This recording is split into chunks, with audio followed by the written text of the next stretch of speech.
Oh, hey, I've got a notification about a Pokemon in my party. All right, then. Oh, yeah, by the way, I didn't end up switching over to console. So, ooh, Spheal can now be purified. That is excellent. That's a pretty good Pokemon. Well, I like it a lot, and that's the important part here. It's cute. That's what actually matters about Pokemon. So last time I did say that Flareon is kind of this like infamously bad Pokemon. That keep in mind that for the large part, a lot of just like the ideas of qualities of Pokemon do tend to be inspired very heavily by the sweatiest people you know. There are some things with, for example, Flareon that are some notable issues, like the fact that it really doesn't learn a whole lot of fire moves without assistance. That kind of sucks. But a large part of that, like competitive Pokemon stuff, is very, very odd.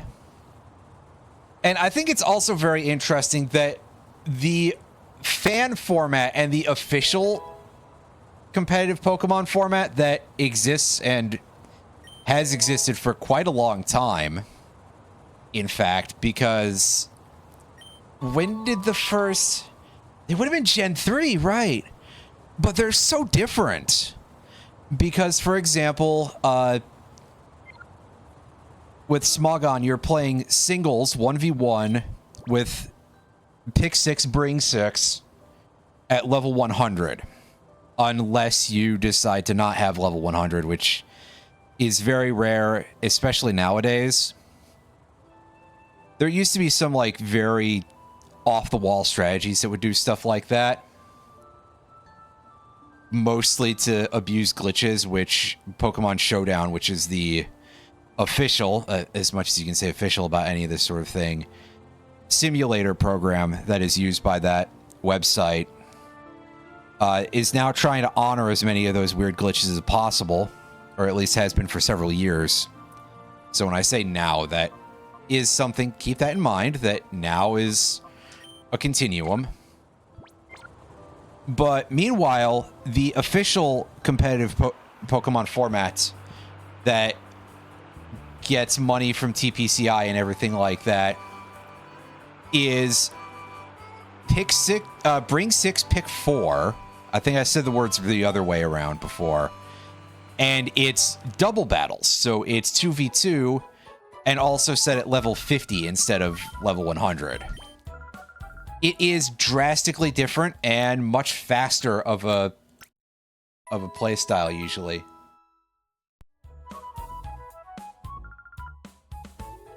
Oh. Whoops.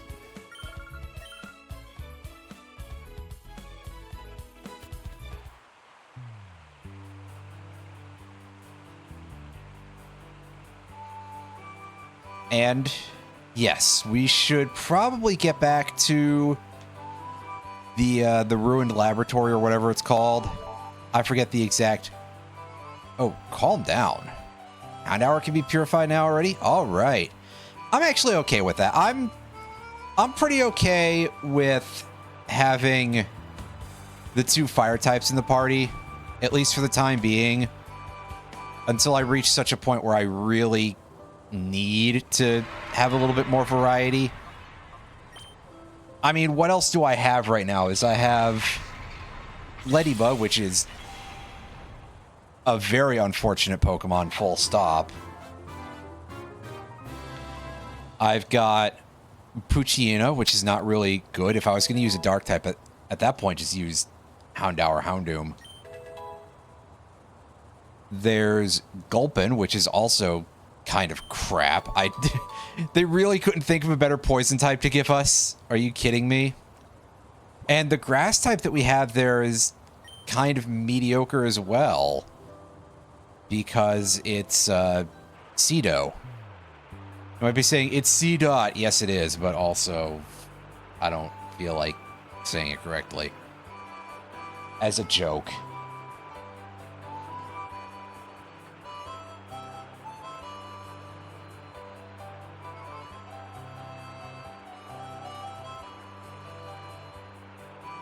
Anywho. So yeah, my options are quite limited at the moment, but of course that's kind of what the style of this game is supposed to be, is that you don't have a whole lot of options.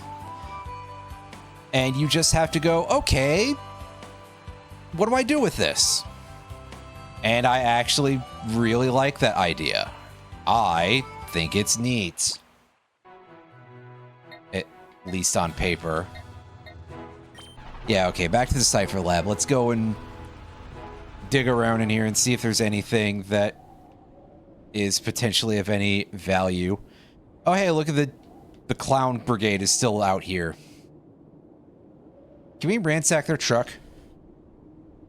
Or are we just afraid that all the handsome men are going to come out here and just start beating us up? The handsome men. Who am I kidding? Nintendo wouldn't put Killer 7 on one of their machines. Oh, wait. Oh, I can actually heal here. That's great. That will make my life easier.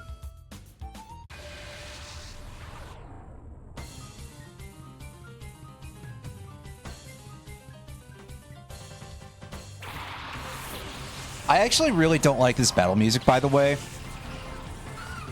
because you don't have to be an expert in any of, like, composition or anything to recognize that this is definitely supposed to be a different piece of music and they've overlaid something on top of it. And it doesn't come off very well. It sounds a little bit like ass, you might even say.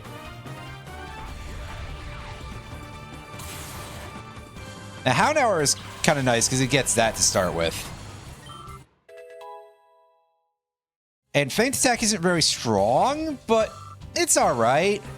And it skips accuracy check, which we don't have to worry about that because I don't think these guys are whipping out any double team or anything anytime soon. But it does help.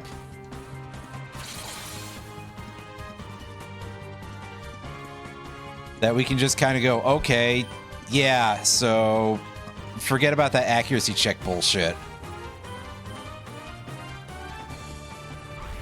It would matter more if the Gen 1 accuracy miscalculation was a thing that still existed. And yet, it does not somehow. With the quality of Game Freak programming, I'm genuinely shocked sometimes. But maybe that's just a consequence of playing the more recent games more in recent years. You know, Gen 2 works. And pretty well at that, actually.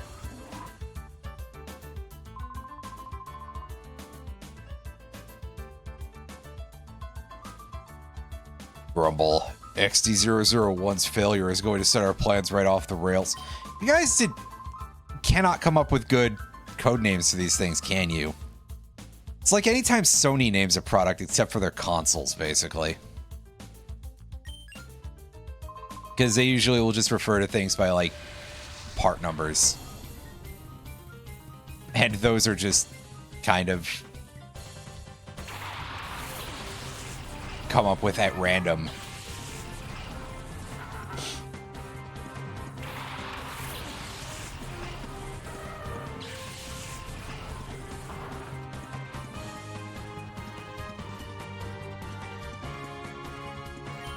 These aren't even of any notable level whatsoever. Although Hound Hour is probably not a good thing to have up front. And I mean, truth be told, I should be switching through my other Pokemon anyway. Send the sheep in, because look at all these electric types. Here, electric types, water types. I'm sorry, my brain was probably thinking a little bit more about the, like, return animation. Where do they go to besides, like, backwards? Oh, well, that is moderately irritating. It is bulking itself up a little bit. It's okay, we can deal with that, because our Mareep has Thundershock, so it doesn't care about defense as the main defensive stat.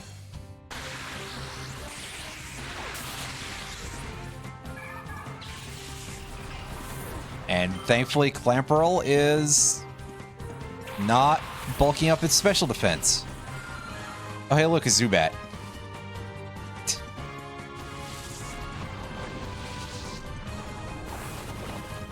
What are we in Mount Moon? Oh, wait, no. It's only our first Zubat that we're seeing here. Eesh. Nothing to be concerned about yet.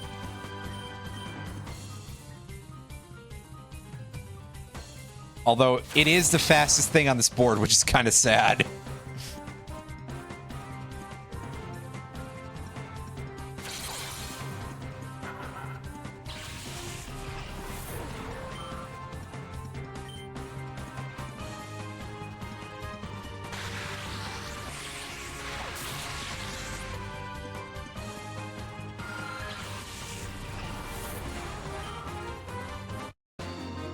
Thank you very much, Mareep. Unfortunately, you are kind of the slowest electric type, aren't you? Hey, at least it's cute.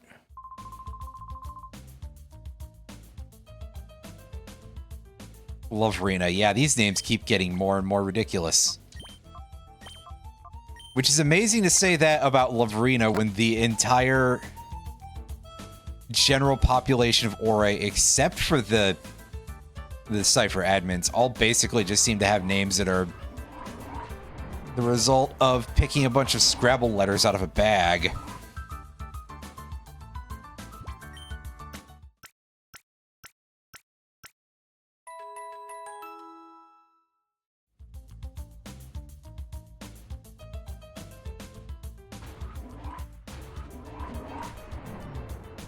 And our HP is back to full, which is great. Because I'm going to use the hell out of that free healing center over there. You know what? We should go check the other branches here and see if there's anywhere else we can go.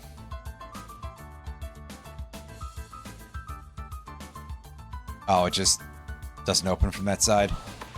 Fair enough. Oh, hey, look, here's another Cypher peon. As opposed to grunts. Cypher refers to their agents as peons. For some reason.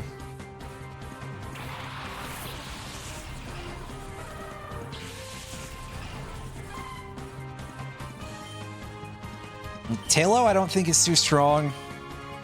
But Doduo could probably actually do some damage. Unfortunately, we're not going to outspeed either of these goofballs because... Again, we're here with our slow Pokemon up front for some reason.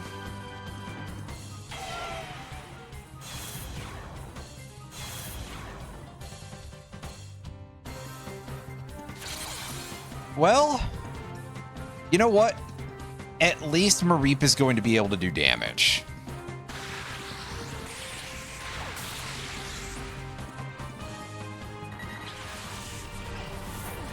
Sure, Teddy Ursa isn't going to do anything, but that's okay. We'll just have to put up with that.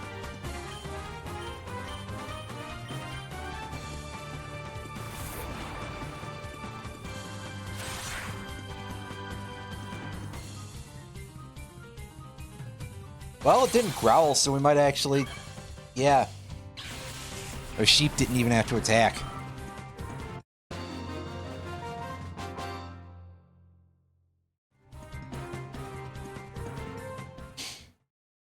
It can't even go beep beep, it doesn't go that fast. Okay, anything of note over this direction? Oh, it doesn't just send us straight back up, that's fine. This looks... I was gonna say, this kind of looks like the location in the original game where the train led here. Because you had to get into this lab from a train in the underground city. Basically, if I recall correctly. And I'm not sure that I do, but...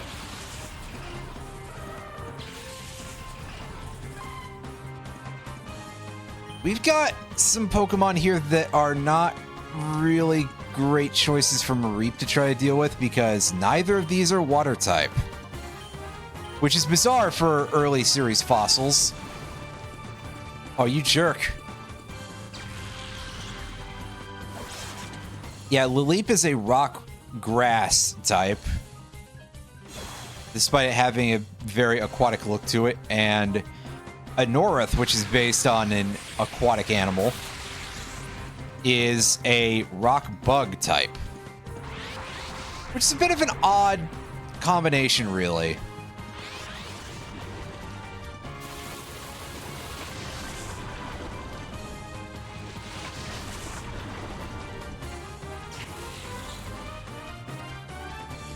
Also, I did not realize that Acid was a spread damage move.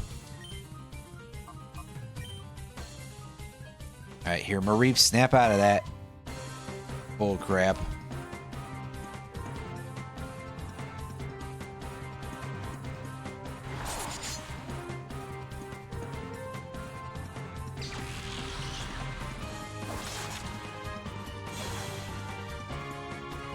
Nice, we got an attack boost. That should help us clean up Anorith next turn.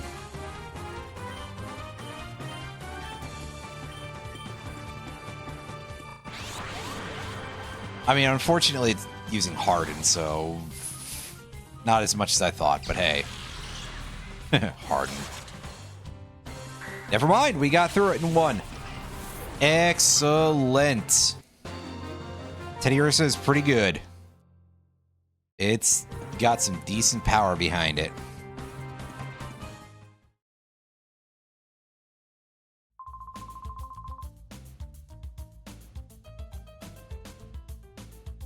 I know, you're the one who actually bothered to look.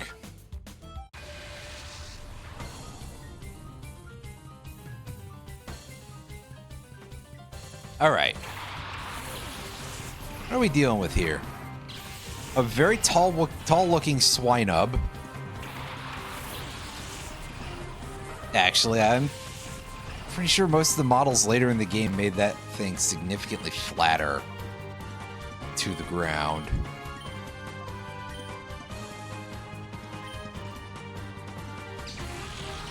Meanwhile, we can do this. The Shadow Strike or whatever would probably have done just as much, if not more, damage to the Shuppet, but it's fine, probably.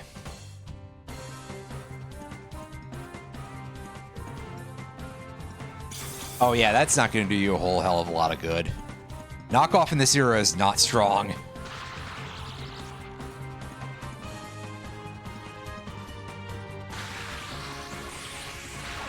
It's like a 20 base power move or something.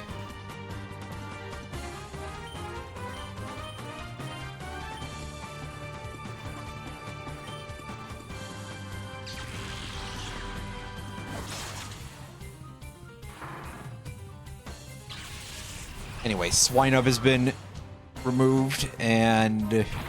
Oh, you have another Pokemon still, huh? I forgot about that.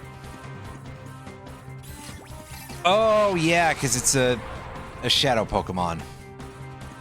A Shadow Spinarak, if you really want that, I guess.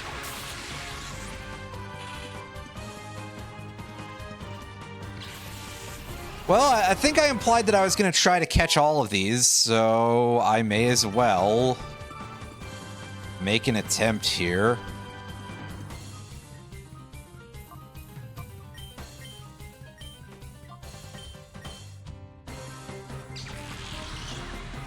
As I say, please don't murder this thing. Oh, dear God, we almost did. But we managed to stop that from dying instantly, and we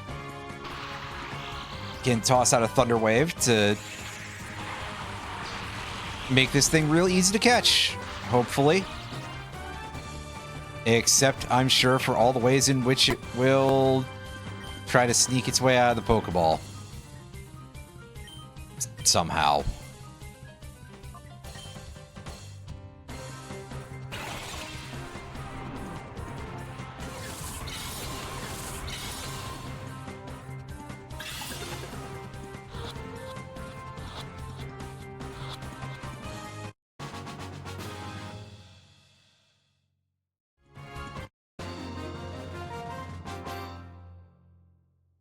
Excellent.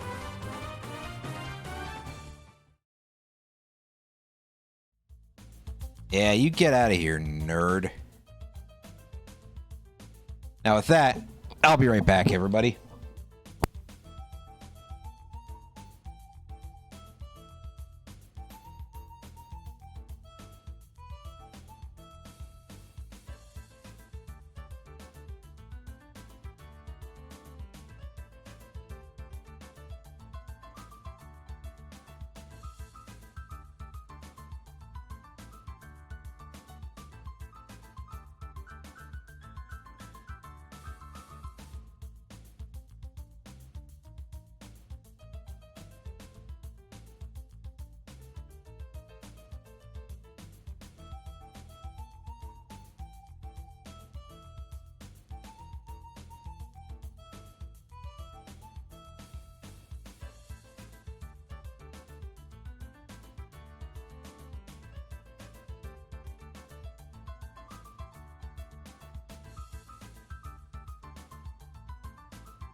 Whoever's playing that piano is just going absolutely ballistic. That's a little much, I think, probably.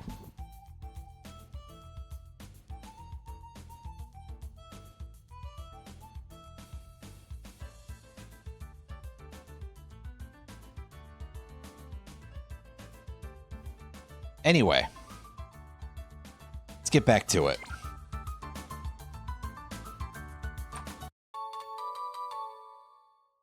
Hooray, we got a revive. That would be significantly handier in a place where we didn't have easy access to a healing machine.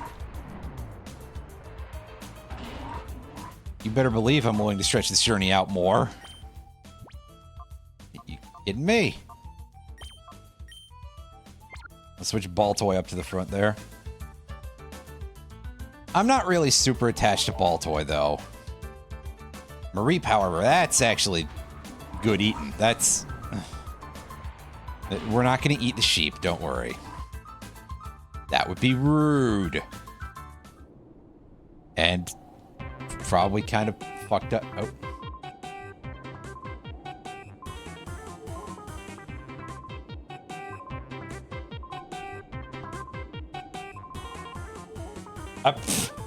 Oh my god, they're so stupid, you guys.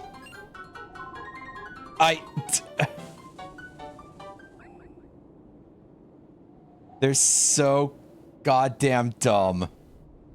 I'm glad. Are they refightable now? I don't suspect they have anything of value for me to refight them, but hey. Technically, you could do that if you wished.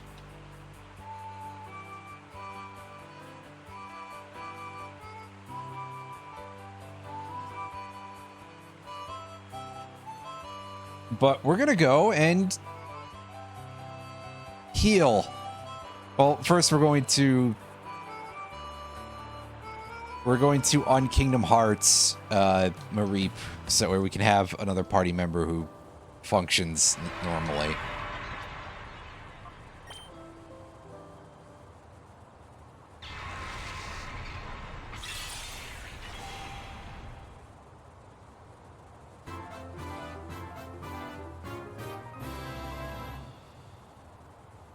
Hey, look at this big ball of fluff. What are you getting back?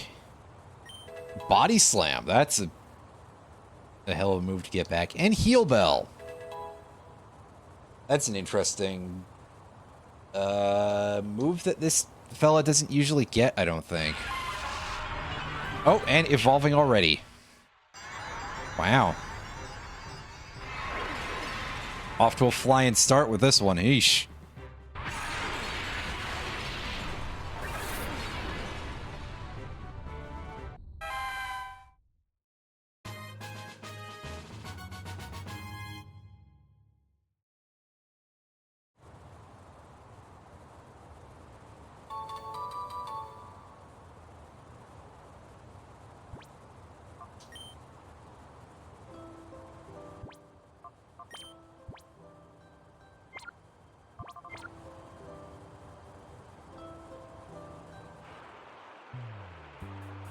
Not terribly surprising that Mareep is the one that has the most experience.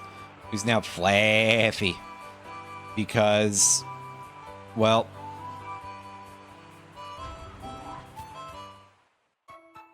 it kind of has been of the most use to us.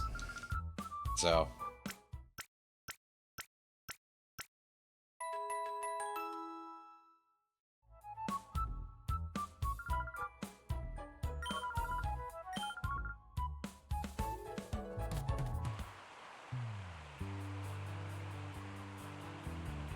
And now that we're fully healed, it's time for us to go back to the Cypher Lab and maybe or maybe not get into fights against the Goofball Brigade over there.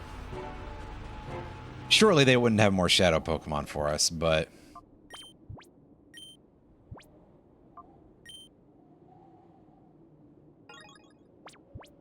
they might be significantly harder for all I know.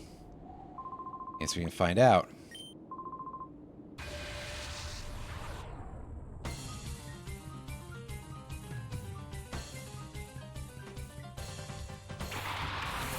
Testing on this guy.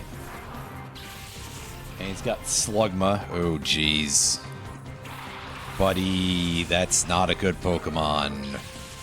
And Numel, which is almost a decent Pokemon. Okay, yeah, he's only level 14.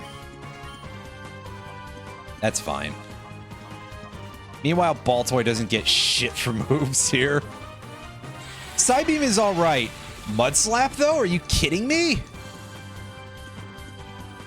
At that point, why even bother giving me the move?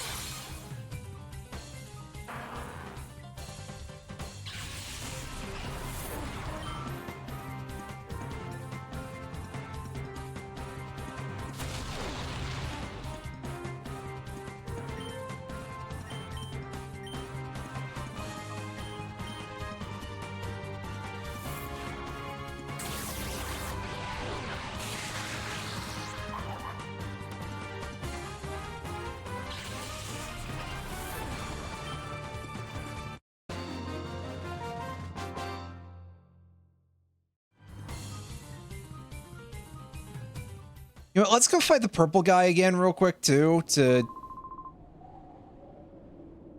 get a little bit more experience. And that should also get Baltoy out of Baltoy's meter full, and then we can just go and revisit the purification ground, and we can just be like, wow, I've made no progress in the past half hour because I've just been doing this.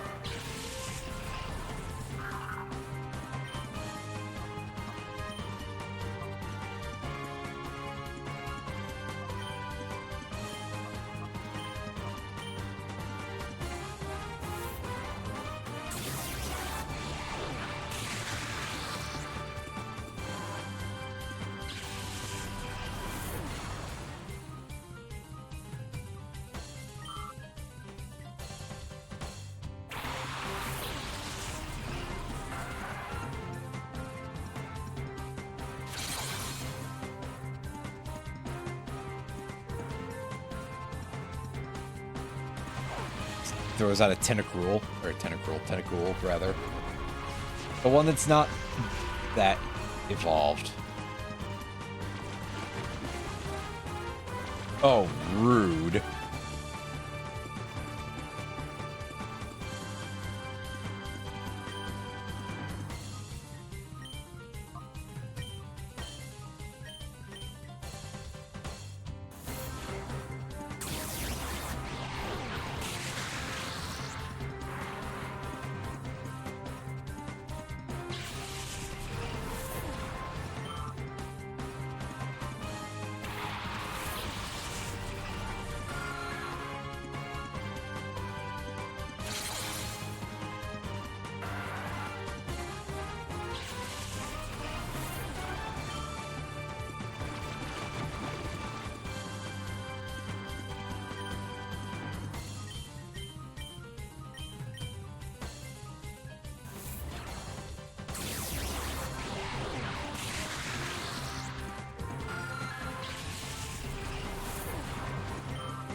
Yeah, that's all fine.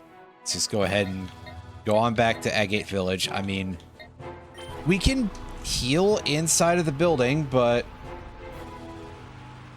I'm doing this because we'll be able to go purify Baltoy in a second anyway, pretty much, just by, yeah.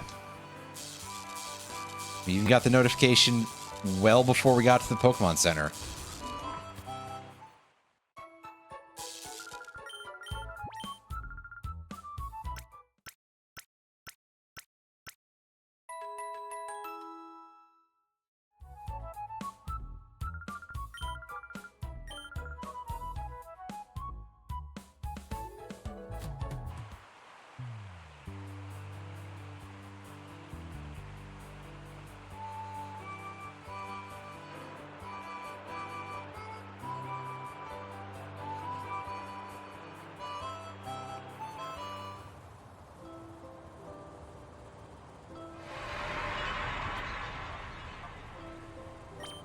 Oh, Teddy Ursa picked up an item. I should probably remove that from... Should probably shove that back into my inventory.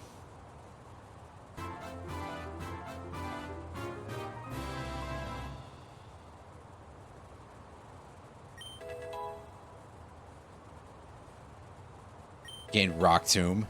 It's useful. And Refresh. We still don't have a good ground type move on this thing, which is unfortunate. Maybe it doesn't get one. I hope that's not the case.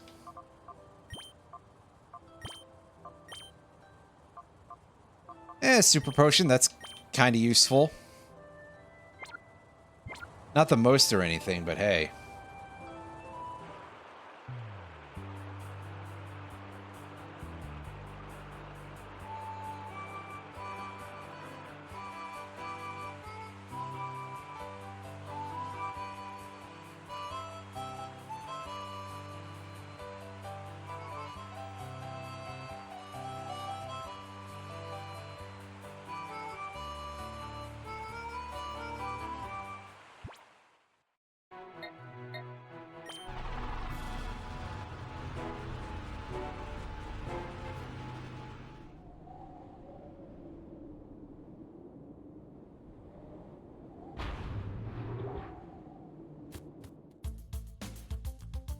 Alright, back to it. Back to the actual dungeon.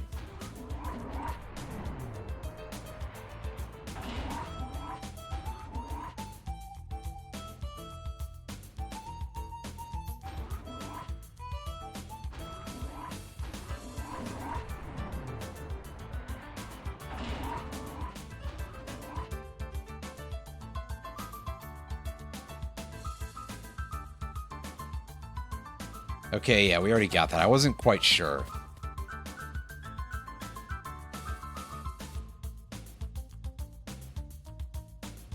And those are just some tubes. I suppose so are these. Hey, isn't that Plumeria from Team Skull? No, she's too white to be Plumeria.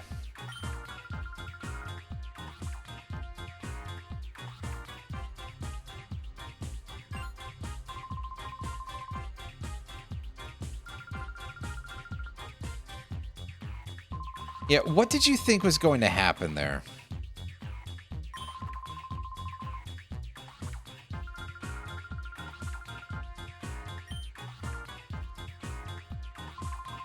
Naps? Your name is Naps.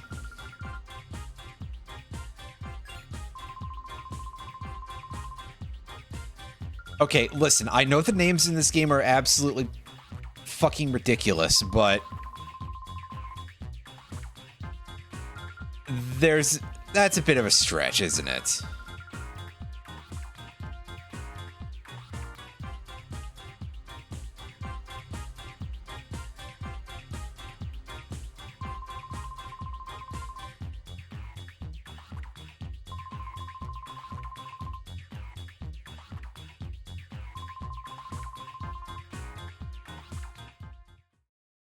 Hey, kick him in the...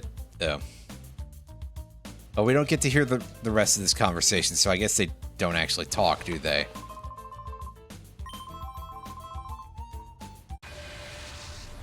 Or maybe they do, and for some reason we're just not allowed to hear.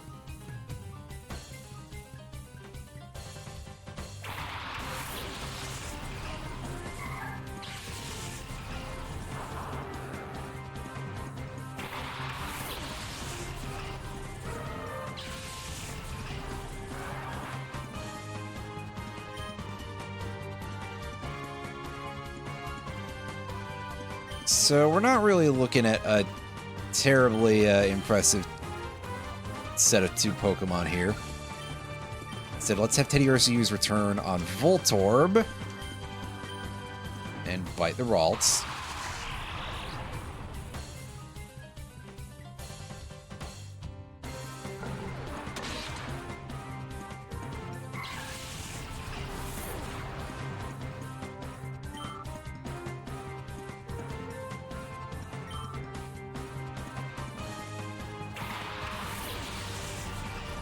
Ooh, Bagon. He's got a dragon type this early. That's almost praiseworthy by the standards of this sort of thing.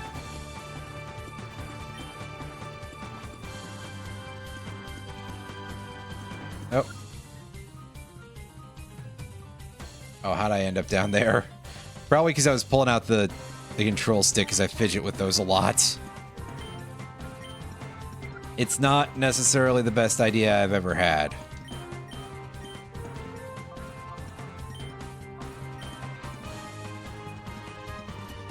Oh, that's a flat 20 damage.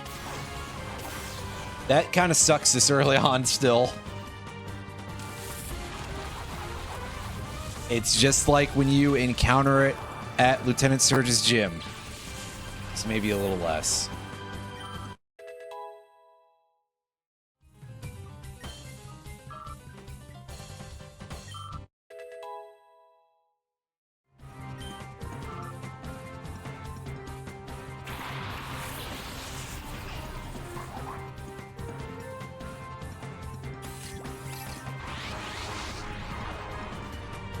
Shadow Numel. I think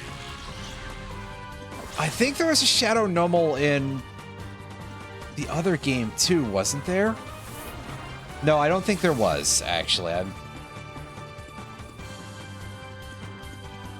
in Coliseum.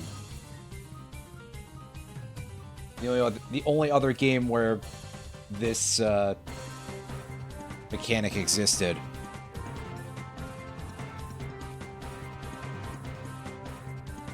Yeah, I might have been thinking of the Shadow Slugma, which is on some level a little bit dumber, even.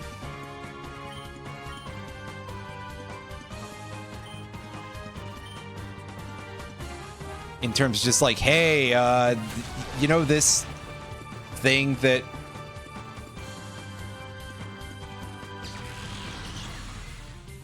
What if we gave you access to only the worst possible fire types, right?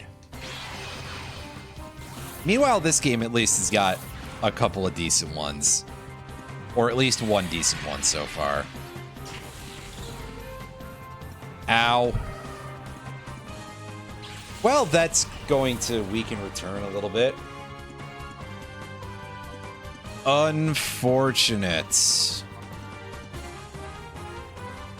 Unfortunate indeed.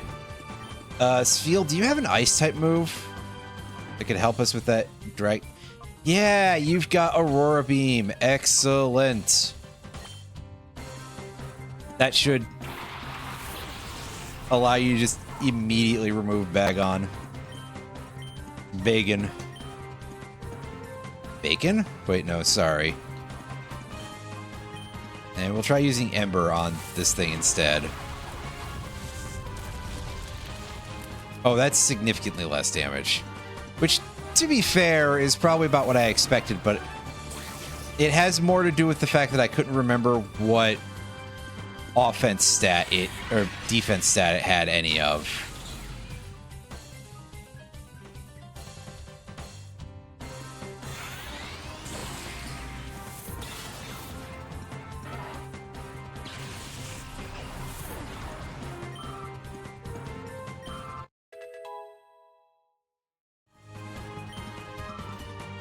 Hooray! Our Sfeel gained a level.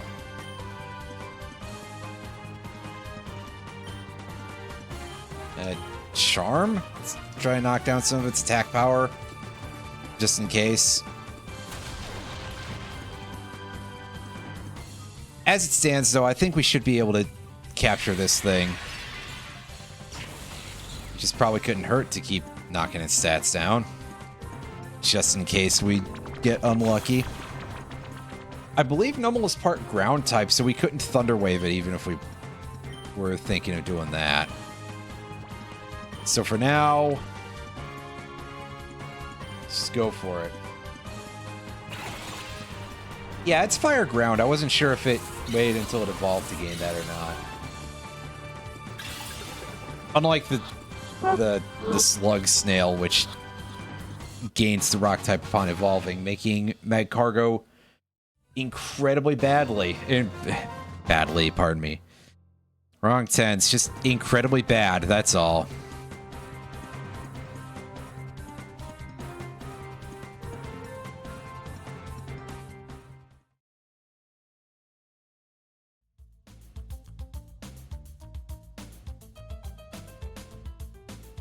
Well, you know what time it is, folks.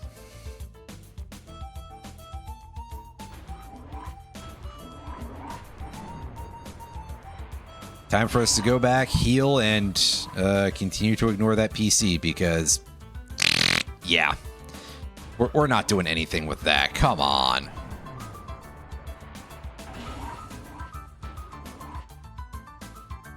That'd be ridiculous.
Another grunt showing up here.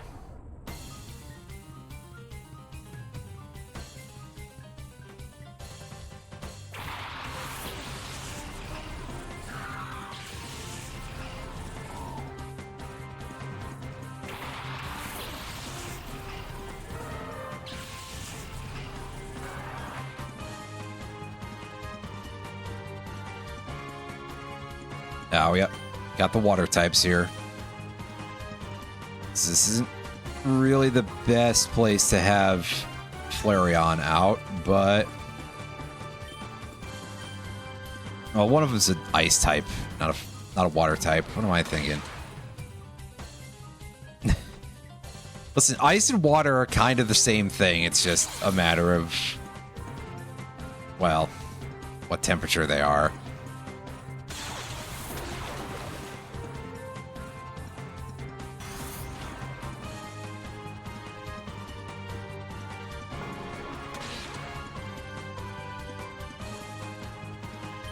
Unfortunately, I see that Barboach is being annoying very specifically in the way of like, oh, I have an accuracy reduction move. Well, at least that failed to actually have an effect on us, so that's good.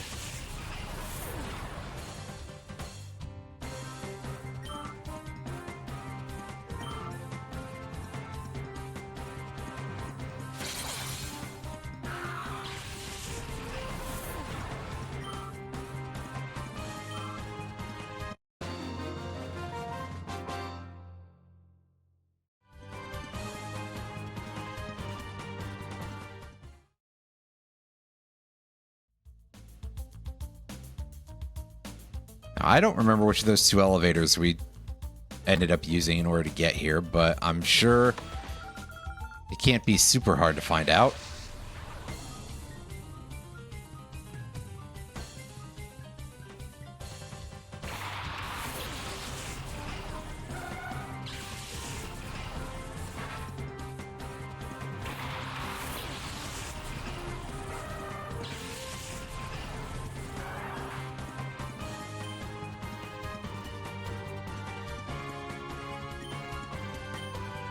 Kata and Natu. We can deal with these pretty easily. No, we don't have a weakness for Ninkata, but that's fine.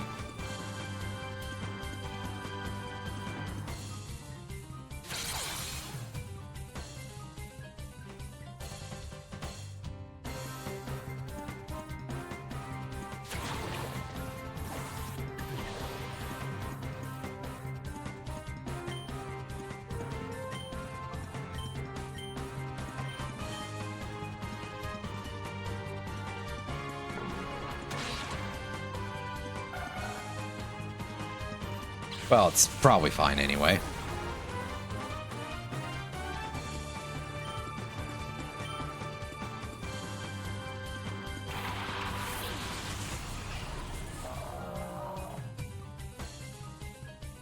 Ah, yes, here's this big goofy whale.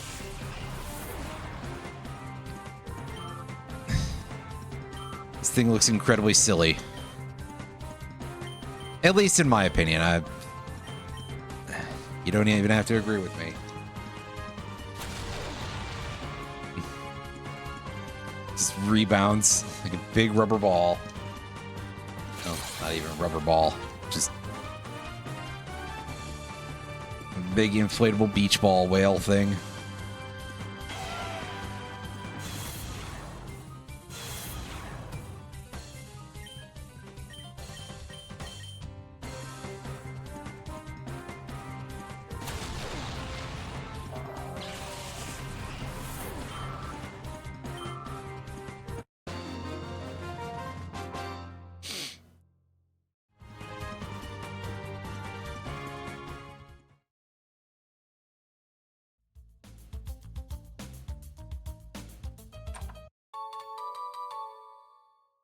Not a hard battle, as usual. Thankfully, that Whalmer didn't do anything that could have been damaging, because that could have potentially been a problem. Then again, I mostly am saying that because it's a water type, and Flareon is not really known for its defensive profile, especially not against things that it's weak to.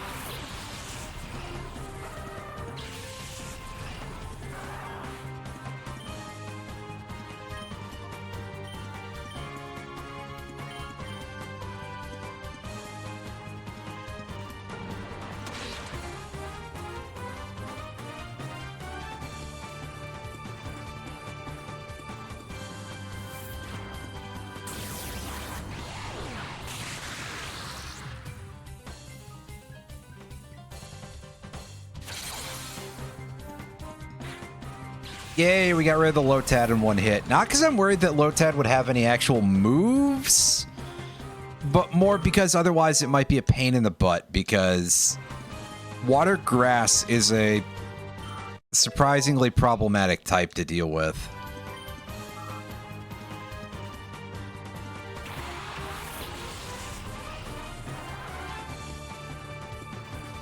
And even saying that, it is still kind of weak to a pretty good bunch of stuff, actually. And yet... oh no, this thing is fast as hell, but thankfully...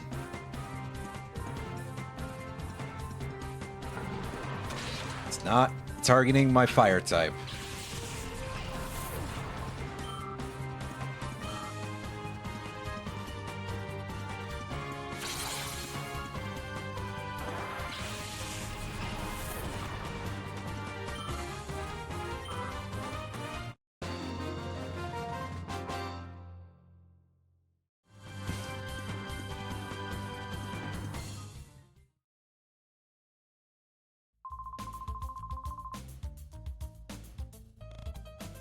I know what you're saying about unchallenged. I've definitely had to get into a couple of fights here. And yeah, you can see we're still getting a couple of little lag spikes because I'm playing this on emulator, not...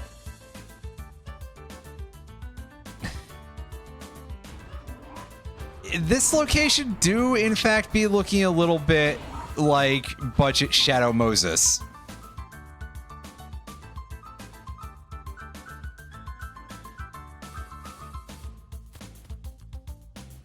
Colonel, what stone should I use on my Eevee?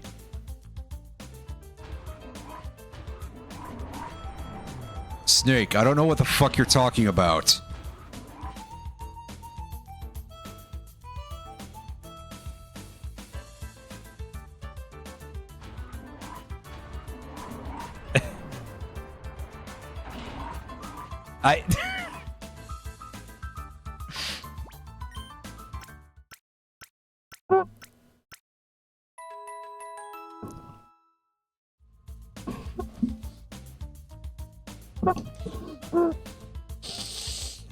Excuse me.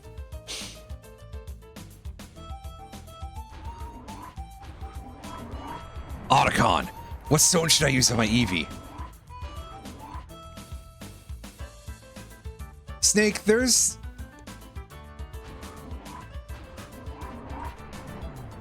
Snake, why were there only... Why was one of the stealth can... Fuck, I'm screwing this up really badly. It's gonna be something about... Oh, God! I mean, yeah, yes, but also... it was gonna be something about stealth camouflage suits. From that one, because... the portrait when he's, like, freaking out just always looked really funny to me. I think just because of how it's zoomed in on him. It just is kind of like... you oopsied the graphics slightly in a way that makes it very goofy.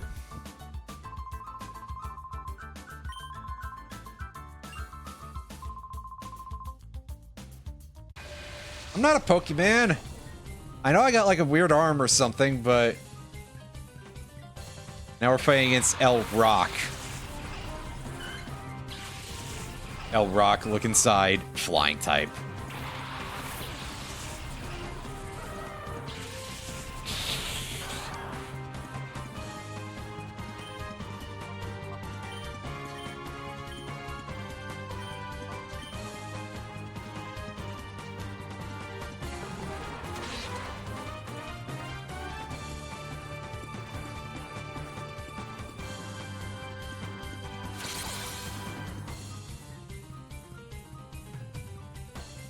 Anyway, Swablu is here, and that's a pretty good little bird design. Look at that thing.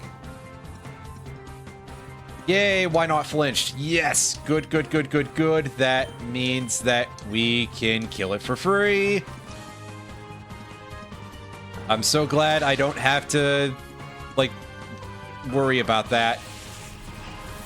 Because why not, which is the the free evolution of Wobbuffet for anybody who's like, I don't know what the hell that thing is. So, much like Wobbuffet, its whole gimmick relies around it using countering moves, which are based on whether you did physical or special damage to it. So, and also it has very high HP. So it can live through a lot of things, and it can potentially just make you effing explode if you don't kill it off in like one turn. Or more, in my case. Anyway, Corsola is pretty cute, but kind of useless. Much like me. The bright pink is not exactly like me, though.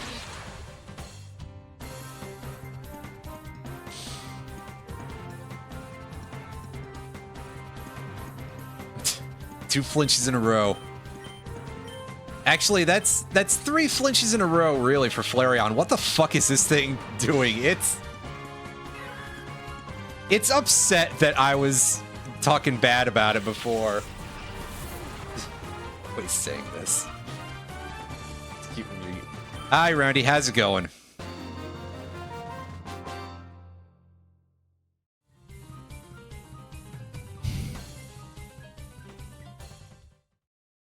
Corsola, which they gave a regional variant in the Gen 8 games. That's like dead and stuff. And it's a ghost because of global warming. That's kind of fucked up, but I admire the idea.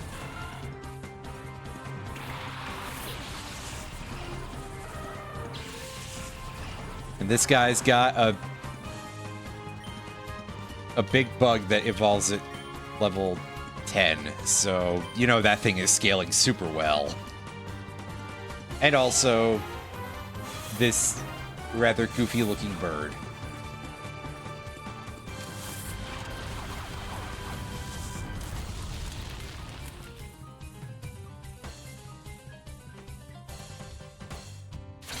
It's okay, don't worry, Wingle. In a future generation, you'll have access to Drizzle. Or maybe only its evolved form has access to Drizzle, but that allows it to summon rain when it switches in, because, you know, those pelicans, they are very famous for bringing rain with them. But also it would make this weird Pokemon that's generally not considered to be very good. Being electric and flying is probably not the... Electric and flying. Being water and flying is not such a good idea because you tend to be super weak to electric. There we go. I just muddled the order of my words. It's what I always do, really. But Pelipper is one of the most widely used Pokemon in like the sweaty competitive context because of the fact that it can bring in rain, and it's not something that most of those tiers have any sort of injunction against you bringing in. Teddy Ursa, you already have a move for, like, burning turns, so you don't need that. You don't need fake tears. No, if there's gonna be any crying, it's gotta be from real sources or something. Here, let's swap this goofy thing in, even though technically that's not the smartest idea against this Quillfish, but we'll be fine, probably. Except for all the ways that I will soon discover that to not be true.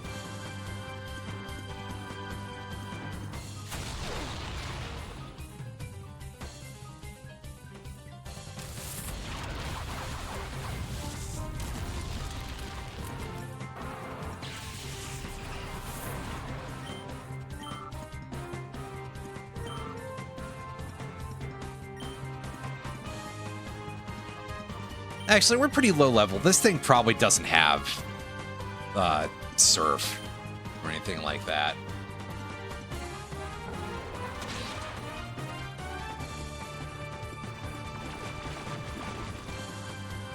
It can, however, poison me on contact. That's not great. Harden.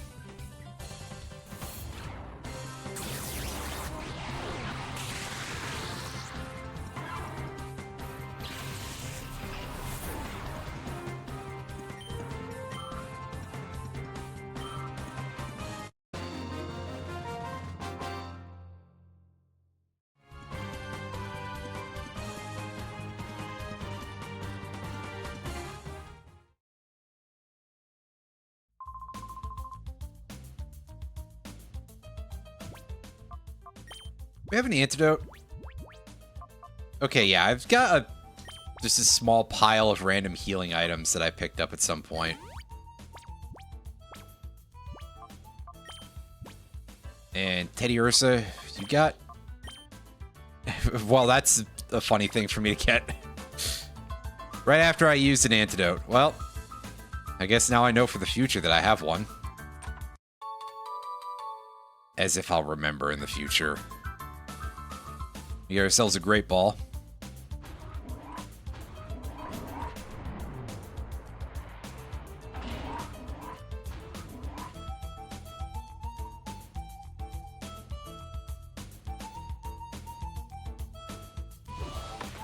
That, I don't know what all, like, our next, shadow Pokemon captures are going to be, so I don't know how valuable that will be.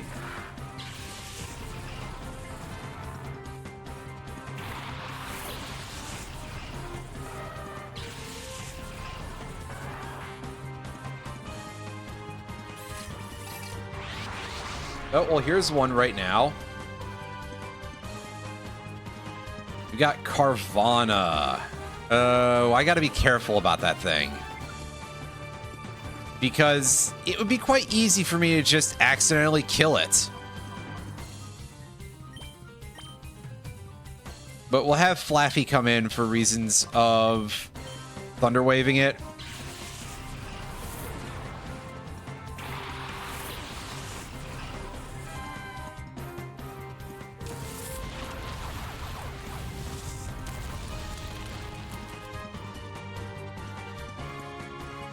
Yeah, this thing is just one entire glass jaw.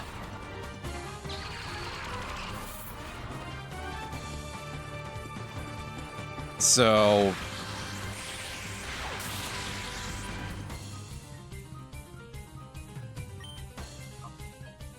I am going to have to play a little bit carefully around this.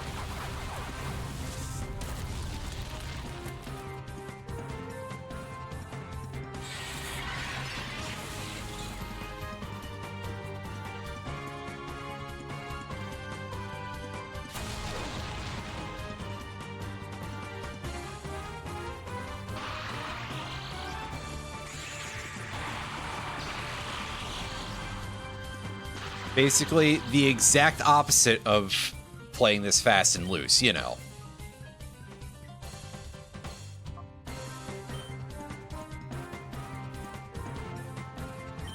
Oh, no, don't do that.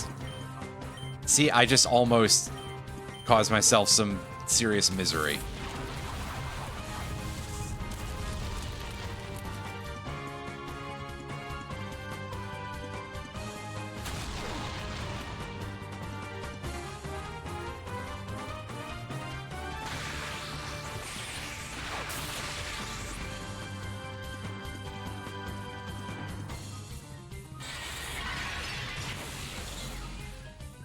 Ouch. That wasn't a great time.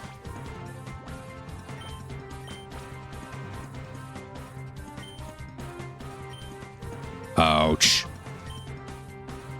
That's better. Okay, let's try and catch this. We should be able to. It's paralyzed. It's in red HP. Carvana isn't a super hard capture. They're like pretty common in Gen 3. Yeah.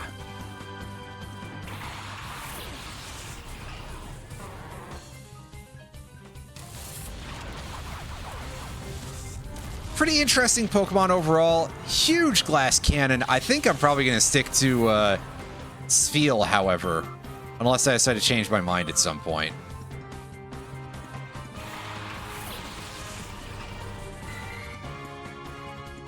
Oh, hey, here's another Pokemon that was formerly a Shadow in Colosseum. Remoraid. Remoraid. Remoraid. One of those.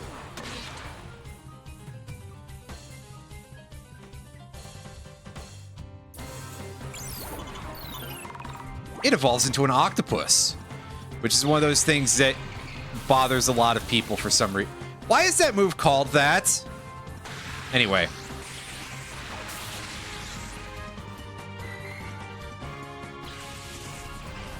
Yeah, Remoraid is a Pokemon that a lot of people are always like, and I always comment on this, that a lot of people are just like, why does it evolve into an octopus? And it's like, it is a little bit weird. But compared to some things you get in this series, at bare minimum, Remoraid, despite being named as though it were a Remora, is actually based on an animal called an archerfish, which squirts water. Because fuck you, that one. I mean, that too, but there is a legitimate reason for it. I mean, there are some parts where it doesn't make sense because, yes, going from a fish to a mollusk, which very notably is not a fish, is kind of a little bit on the abstract side, you might say. But they are both animals that, like, squirt water a lot. Because, of course, an octopus will use a siphon and will jet around with that. And also, it's the concept of being an animal that's kind of shaped like a gun into octillery openly being designed as kind of like a cannon or a howitzer. In fact, its Japanese name is even Okatank. It's octopus tank. It's, you know, it goes from gun to bigger gun. Just not literally a gun because it's not a Digimon.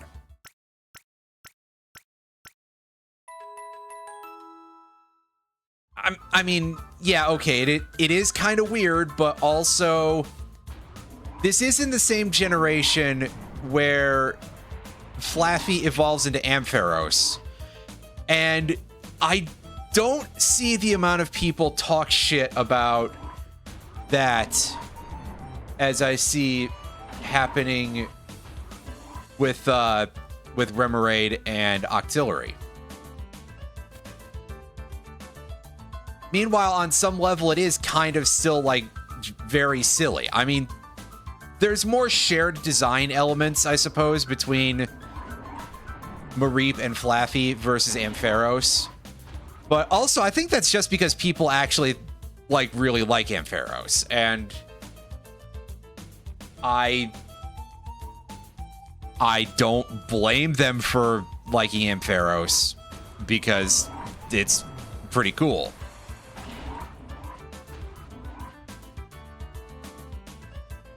You also get sometimes people who would be like, oh, well, why did Mega Ampharos turn into a dragon type? Because its Japanese name is literally Denryu, you dipshit. Like, come on, you have access to Bulbapedia, for fuck's sakes. I mean, okay, if you're like 10 or something, there's no space in the quote add command there, Roundy. Because the bot that I'm using is, well, it's different both from Alan's and from Brycelf's. But I'll put that in real quick, because at this point, just to ease that a little bit of something. Yeah, there we go.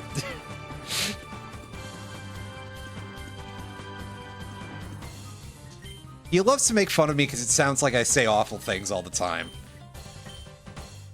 And to think he doesn't make fun of me for the actual awful things I say.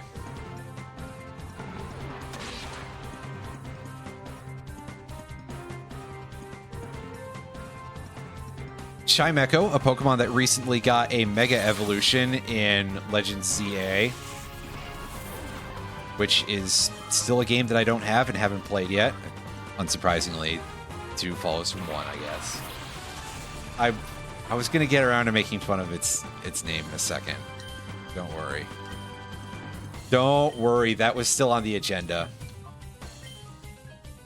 But mostly I just wanted to be like, wow, this Pokemon is shit. I'm just being so rude to everything today, apparently. It can't help that it's named Chime Show.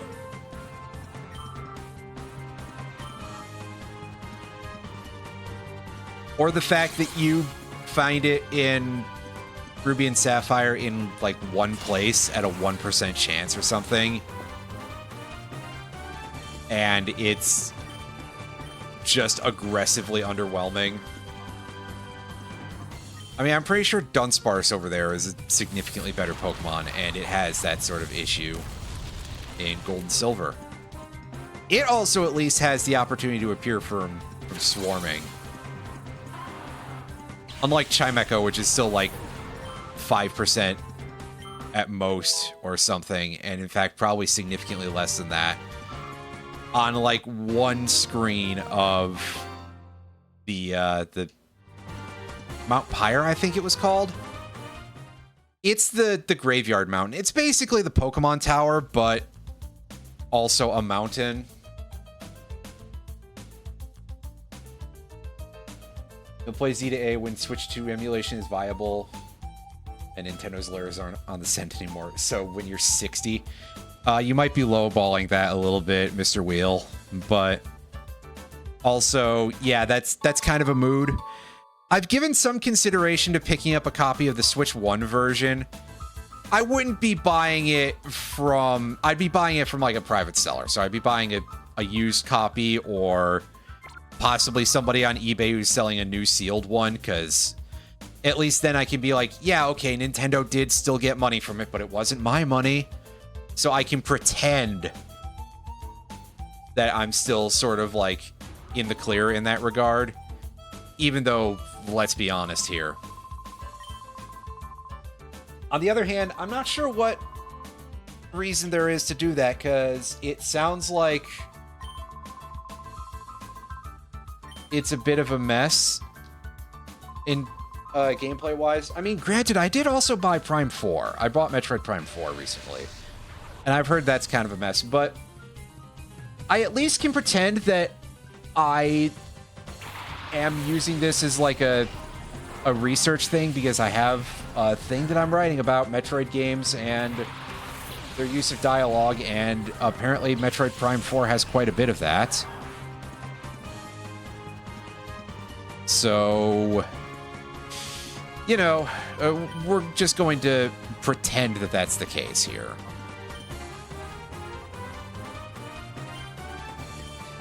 Wrong Metroid game, although, yes.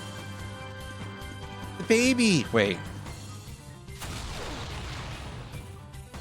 I'd say she doesn't sound like that, but that's also partially she had a real voice actress. Laura Bailey. Probably Laura Bailey. I think it was Laura Bailey, because that's, like, the only voice actress that they use for, like, any characters at Nintendo, and in their English voice acting. In parentheses, this is at least somewhat of a bit that I'm when I say that. It's not necessarily literal.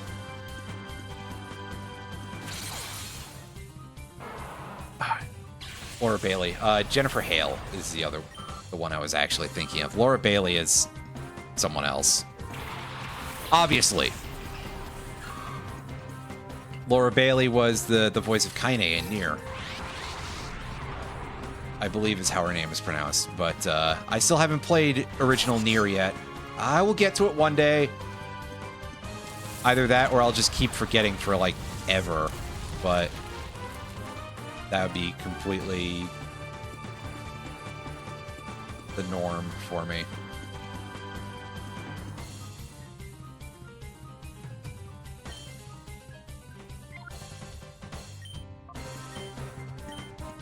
So here, I don't feel like switching out just yet. Not until I manage to poach this Kecleon's experience. So we're just going to have Teddy Ursa use Lick. Oh god, that looks ridiculous. Ugh. And we'll switch Flaffy in a moment after we're done dealing with this. I almost called Kecleon a gecko. No, clearly it's a chameleon, you fool. But animals are like.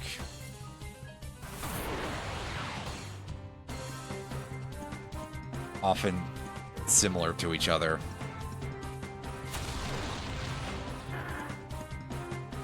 Anyway, yeah, no, I think basically every Nintendo character was... every female Nintendo character was voiced by Jennifer Hale. Not literally, but I don't know, for some reason in the back of my head, I'm just like, they have a very narrow set of folks they call, but also, I don't remember, like, who half of the voice actors who were active in that era are anymore, except for, like, David Hayter.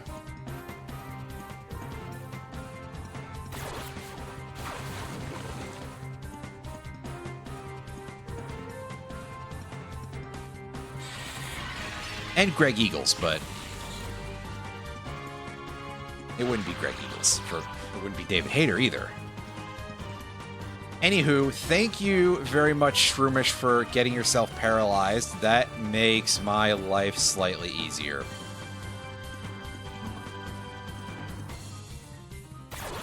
What if it was Greg Eagles? I mean, wait. But what if she was just voiced by Garcia and Smith? Sam was voiced by David Hayter. I mean, I think that would be funny in its own right because of, well, many reasons, really.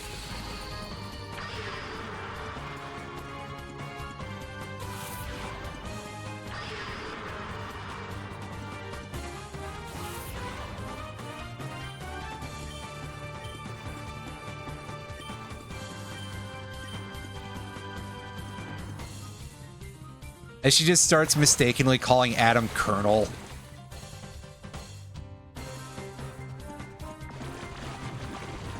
Oh, you jerk. We got poisoned again. Wow. Well, I think this direction, when we go through this room, we can actually go out and just go straight to the elevator to go upstairs. So that's theoretically less bad. But also...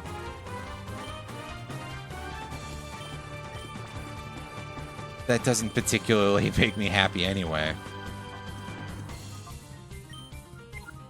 So you know what? If we fail to capture, Heal Bell should at least take that away.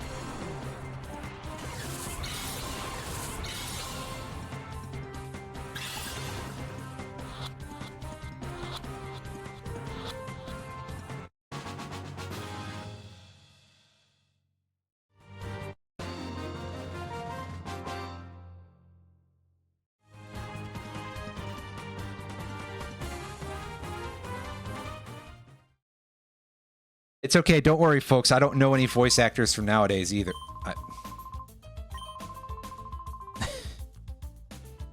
Oh, is this guy gonna fight us too? Or is he just gonna sit there and watch? Oh, he's just sitting there and watching. Well, we picked up that guy's ID card. That's probably useful. No, it's locked again, so we're gonna have to go the long way around when we're done healing. Ooh.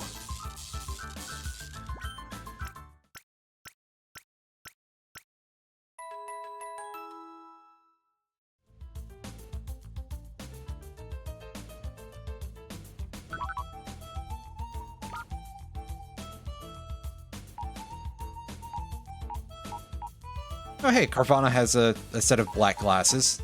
It's neat. And Nummel has a charcoal. I think that could be kind of useful for... Oh. Oh, do you not let me do item stuff from in there? Item storage? That's not going to let me do anything with that. Well, Boo Earns. Boo Earns on that.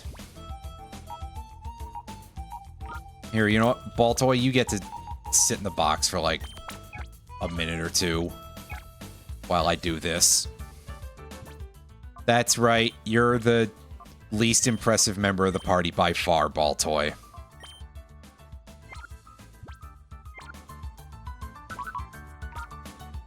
Maybe we'll be able to get a Psychic-type Pokemon later in the game that can actually do cool stuff. As opposed to just be like, hey, I evolve into a weird Dogu doll thing that maybe does something. I don't remember. Actually, I've got the list of Shadow Pokemon up over here, so I can go look at it and see that we get a couple of Psychic types later. We get Ralts. That's always fun. We get Natu. Kind of like Natu and Xatu a little bit. A little bit. Oh, hey, we get Hypno. You know, if we want to use a Pokemon that just catches Slander constantly.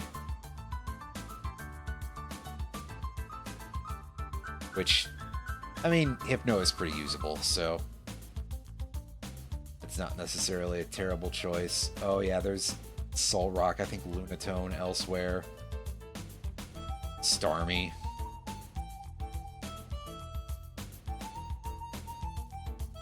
Mr. Mime! Martin Solrock. I don't think it has that moveset, but... the flashbacks. Oh boy. Actually, it does have kind of a dog shit moveset. It has Psychic, which is at least good. It has Baton Pass. It has Sunny Day, and it has Cosmic Power. So it's like, hey, I can boost my defense and I can give it to somebody else. Cool. Just that John Oliver gif, right? He's like, cool. Mr. Mime is in there to do Mr. Mime stuff, of course. Yeah, Hypno is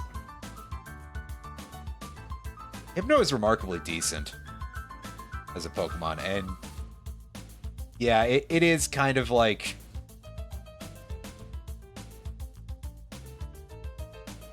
Unlike Alakazam, Mr. Mime didn't happen to skip everything day, so Hypno can take a punch or two. It can also punch people back. Well, moveset permitting anyway.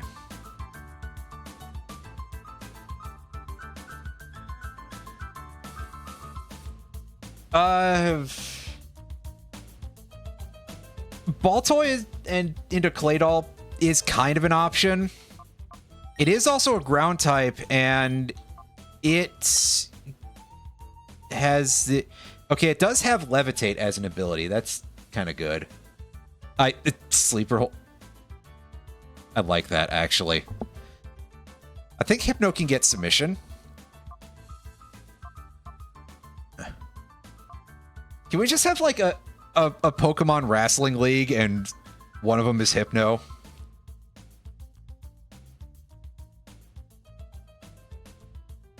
Well, I guess Hawlucha is already there. That would be an obvious shoo-in for that, right?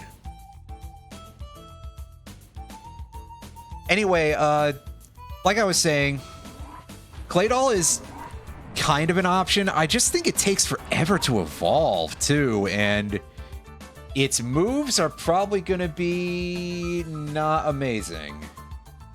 So it's going to take a little while for it to be like, hey, this is actually a cool Pokemon. Yeah, it evolves at level 36. So we're going to be waiting a while to see if it gets any funny stuff, which it does get a move at level 19. However, that move is self-destruct, so that might be a better ground move than we have now, though. So I'm almost tempted to take it over Mudslap. Ew. Jeez. Ugh.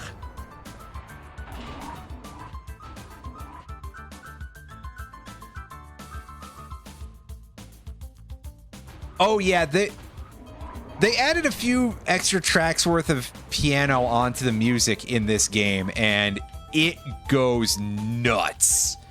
Like they're definitely way overdoing it, maybe, but because of course a large part of the assets and shit are designed off of the top of Pokemon Coliseum, which I will play on this channel one day, but probably not right after this. Don't worry. I'm not gonna be that level of sicko. If there's another Pokemon game right after this, it'll probably be a hack or something. I don't know. Good news, gang. I'm gonna play Uranium again. Fuck no. So yeah, I think a couple of these tracks, like this one, there's like a bunch of piano going over the top of what is basically already an existing music track from Pokemon Coliseum. Slightly tweaked here, but only slightly. Now, unfortunately, they won't let us get an Abra, a Shadow Abra here. That'd be kind of nice. Actually, Bro is leading off with Abra and Machop. I wonder if his other two Pokemon are going to be Geodude and Ghastly, because that would fit with a bit of the theming here. Sleeper. Shut up. Or don't shut up. Whichever you decide on.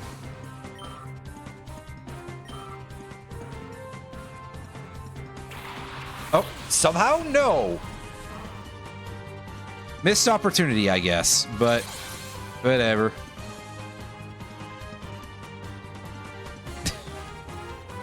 As Machop is just sitting there on the floor like, really? Just completely stunned by what just happened to it.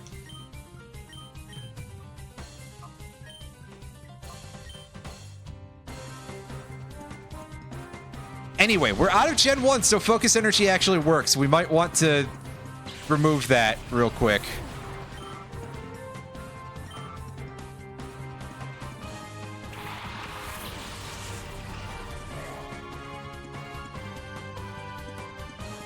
Here's not as good Machop. Well, okay, Hariyama is actually kind of a solid Pokemon. Extremely usable.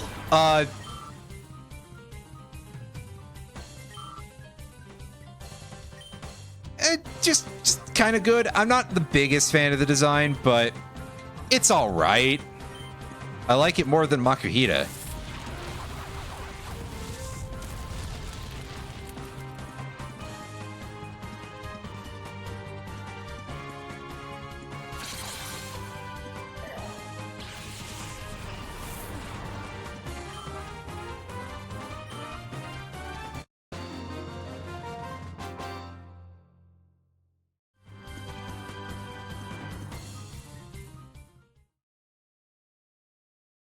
That guy does one heck of a backwards roll, by the way, into standing back up.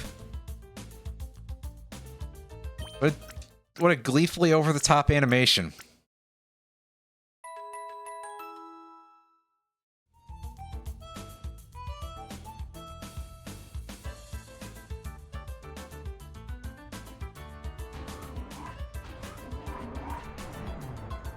Oh, back down we go. Because now I gotta find my way back to where I was going before.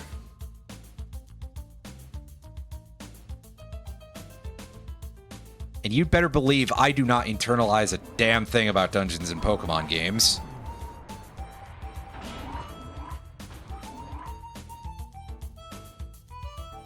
That's why I always dread Rock Tunnel.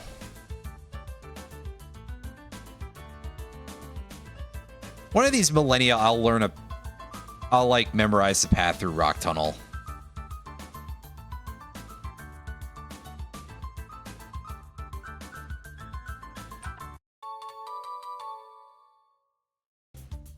Alright, we got ourselves another Great Ball. That's helpful. As there's going to be a boss here, and I'm sure that whatever shadow Pokemon she has It's Delcatty. I'm sure it'll be a pain in the ass to catch.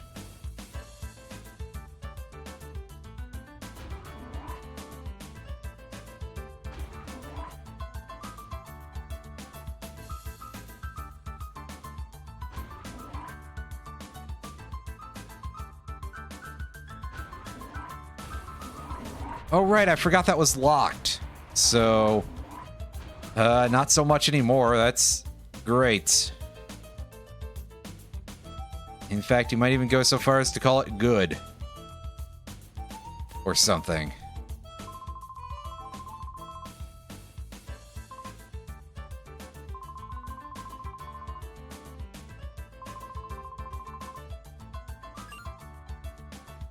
I'm really, really bad at everything, so... Yeah, it's me, apparently.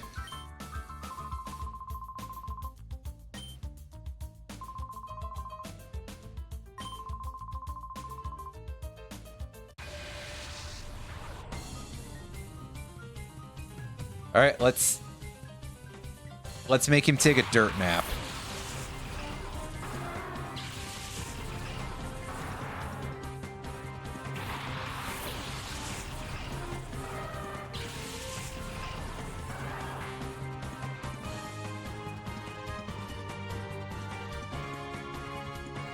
Leading off, he's got a Murkrow and a Rhyhorn.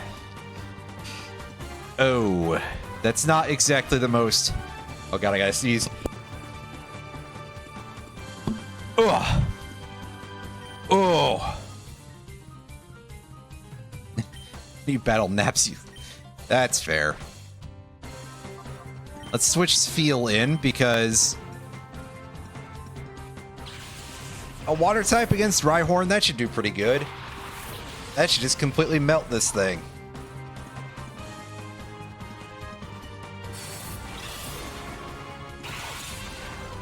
Hey, nice aim, Chucklehead. Woo! Don't talk shit about that Murkrow, apparently, because it can do a lot of damage with a crit. I mean, part of it might just be that Teddiursa is like all glass jaw, really.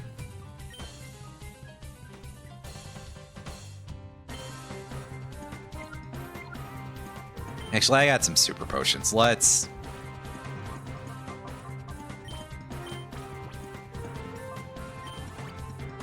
use one of those. And here, even the meager water gun should turn this Rhyhorn into paste.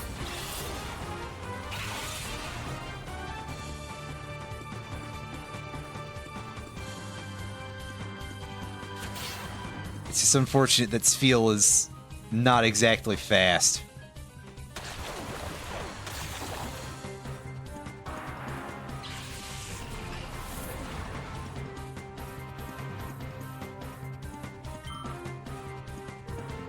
It's rolling rather slowly. It's a bumpy road or something.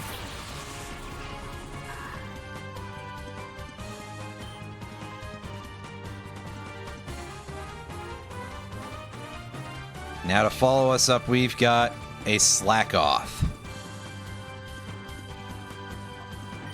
Trying to place would be the play in terms of targeting here. I'm sure this will be fine.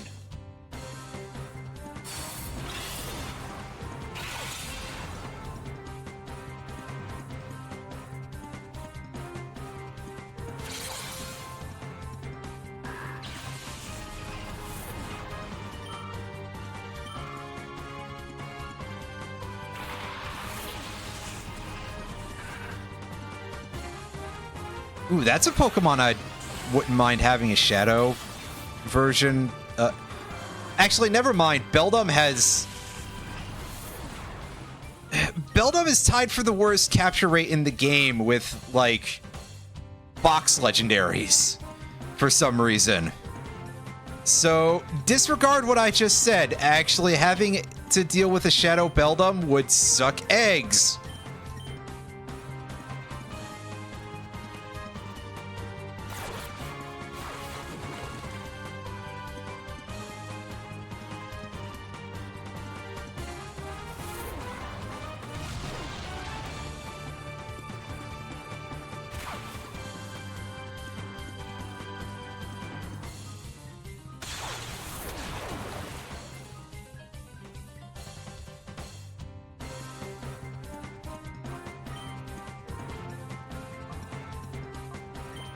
That's pretty good damage, considering... Considering what, I'm not sure, but hey. Considering something or other.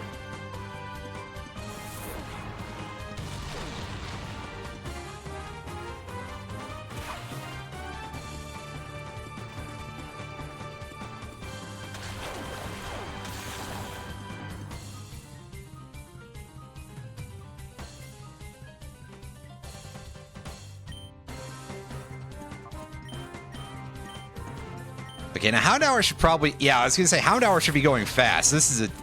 They're fast. Going first. This is a decently fast Pokemon. The Houndour Houndoom liner. Kind of like fairly speedy glass cannons. With good, well-rounded ability to hurt things.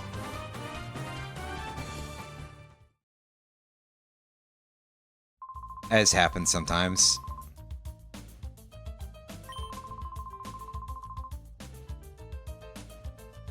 Yeah, whatever you say, dude. Get the hell out of here.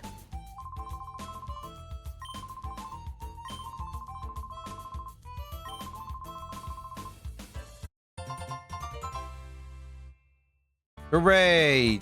He's not going to help us in a single battle, unfortunately. But we got ourselves a Leaf Stone for the not really large amount of use that that has. My word, does anything evolve with a Leaf Stone in this game? There's not a lot of Pokemon that even evolve with the Leaf Stone, so... Oh yeah, that's right. Our C-Dot evolves with the Leaf Stone. That's correct. Oh. Oh, we get a boss fight before we leave, I guess. Just a little bit. Are you sure I can't go heal? Although I guess, when was I expecting this to happen, right?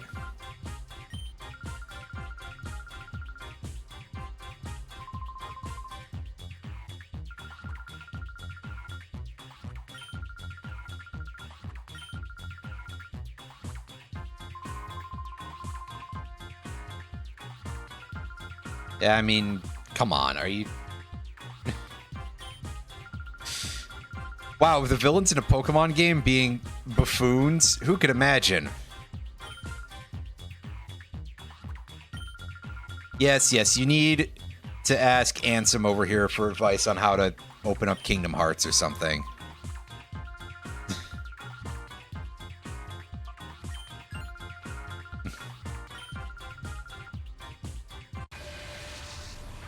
Oh, here we go.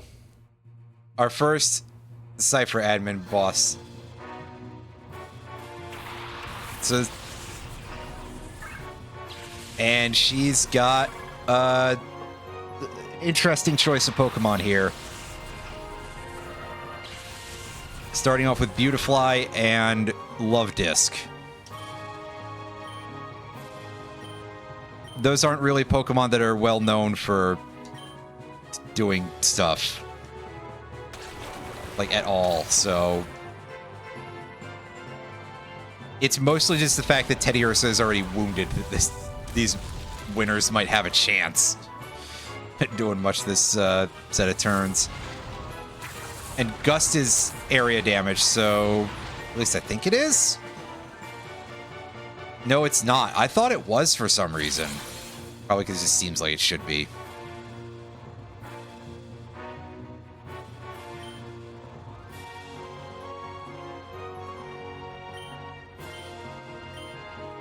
I think this'll work. Again, I'm surprised you didn't think to do that sooner, actually, of targeting Flareon with Water Gun. She probably just saw a target of opportunity and was like, oh yeah, this is a good idea. Or maybe because she's an early boss, her AI isn't programmed to be very smart.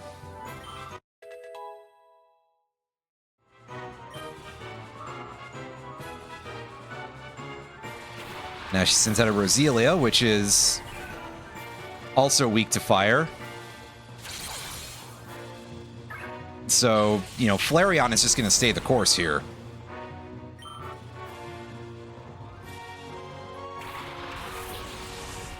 And there we go. There's her shadow boss of sorts.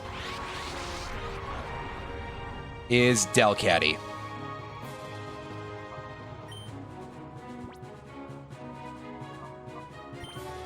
Delcatty is a Pokemon that has problems. It's kind of lucky in some regard that it's a cat, because otherwise it is kind of one of the least good fully evolved Pokemon.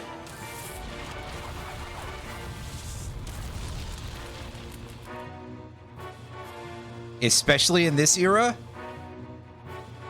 In fact, I think Roselia is probably more likely to be a threat if it weren't for that that shadow issue.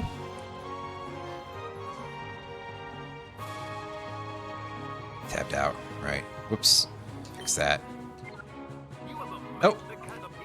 Irene with a 12-person raid. Thank you very much. So, to explain, Tev, the Shadow Pokemon do not truly gain experience until they get on Kingdom Hearts. Oh, fuck my life. Of course it was a critical hit. Oh. Irritating. So, it's at level 18 right now. But when later on, it could be higher because of it deferring experience gain that it would normally get until later.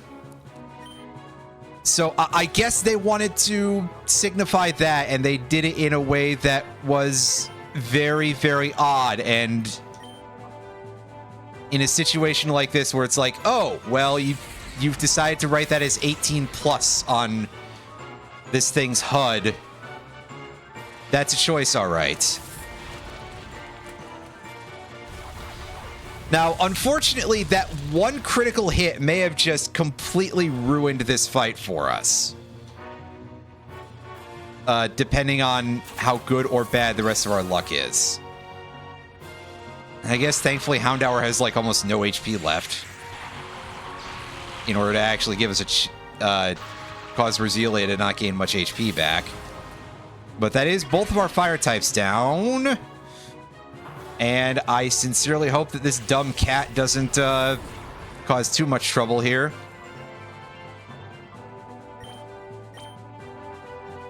I think it'll probably outspeed Spheal, unfortunately.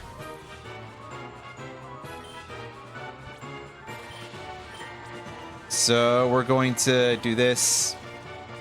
And we're going to... We're going to hope that the speeds are arranged in a way that will not fuck me over completely. Because, yeah, that's a lot of damage that we took from that Mega Drain. Are you sure that's just a standard 40 power Mega Drain? Because that didn't effing feel like it. And this thing is still hitting me hard. That's extremely unfortunate. So Spheal probably shouldn't be out there right now. I think I'm just about to not have such a great time here, basically. Let's hope for the dumb move, I guess, and go for this. The dumb move isn't going to happen. Oh, no. Flaffy got instead. That's interesting.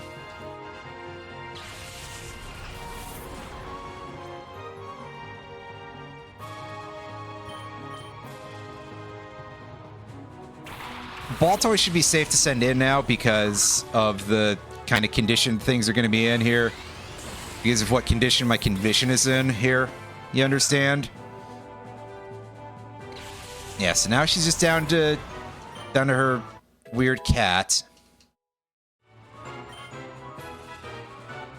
Spheal wants to learn Body Slam. Yes, actually. We will go ahead and freely dispose of Mud Slap. I'm keeping Charm on there because I might need something to waste turns later because of how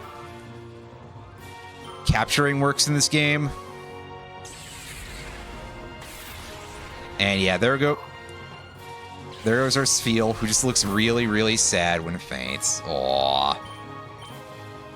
Teddiursa has Charm? No, I think Teddiursa has Refresh. Which isn't amazing. Oh, no, not Psybeam. Go with Mud Slap. Yeah, I don't have time to try to fish for boosts with Metal Claw, and even then, I don't think I need it. But yeah, we're trying to get some accuracy reduction here and hope that that helps a little bit. It's not going to help at all.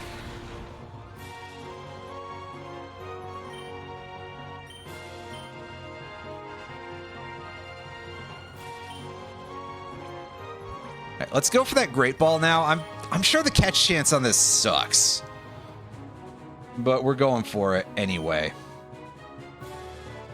Because, unfortunately, otherwise Teddiursa might kill this thing. Because Teddiursa is kind of a glass cannon, and dang it, that's one of my halfway decent Pokeballs.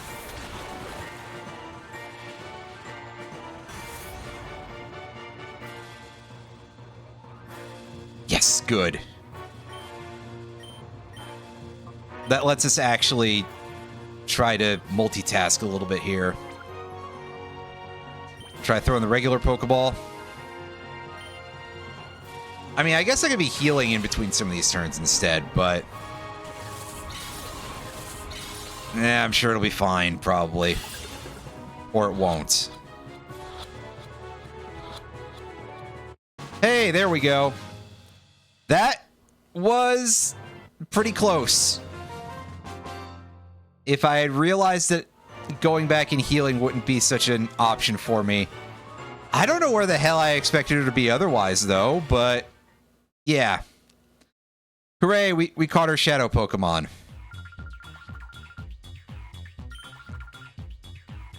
Greevil. The boss's name is Greevil. I mean, that's funny for a couple of reasons, and not least of which because a name that mashes up greed and evil is, like, so on the nose that it's actually probably the most so in the entire Pokemon franchise, which is saying quite a lot. But still.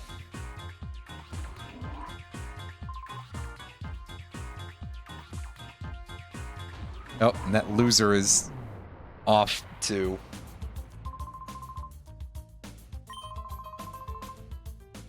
Yeah, I mean, the fact that we dealt with that is kind of a surprise. Oh, first let me pick up this thing. The data ROM.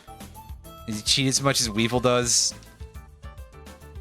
If I recall correctly, he's got a lot of ridiculous stuff in his party, but I admittedly don't exactly, so...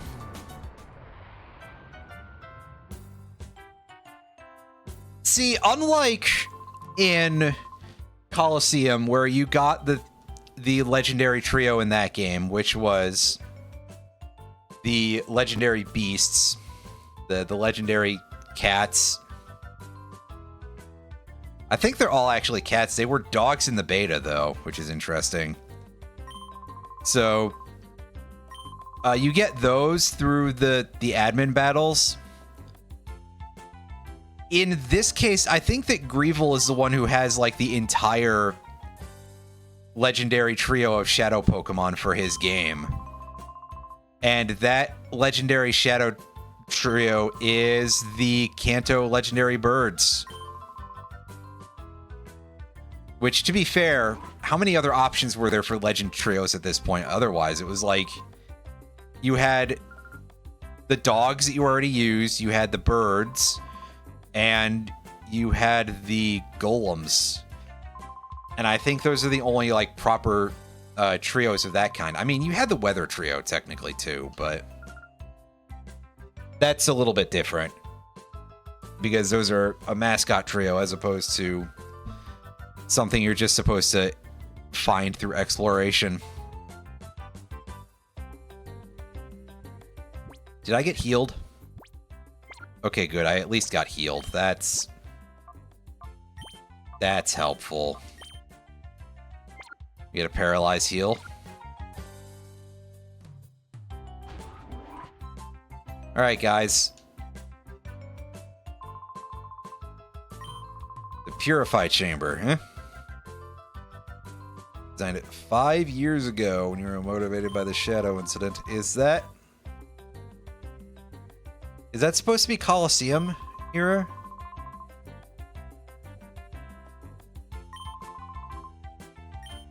I don't remember what the timeline for this is, so...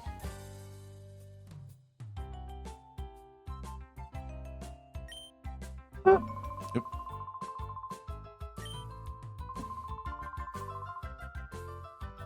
Yeah, that might help.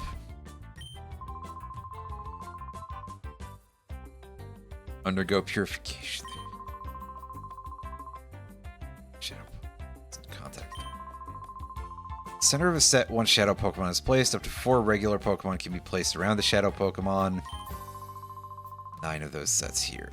So we can efficiently purify up to 9 shadow Pokemon sets. Purification won't proceed if you place only a single shadow Pokemon on a set. Even if there's at least 1 regular Pokemon on a set with a shadow Pokemon. Regular Pokemon placed with the shadow Pokemon and their compatibility are key points. Compatibility depends on the types of the Pokemon involved and the directions they fit. Oh my god. Oh boy. This... I'm willing to bet that the design involved here is completely effing insane. What do you got for me, Game Freak? And by Game Freak, I mean Genius Sonority in this case. Adjusting these factors, you'll see differences. Okay.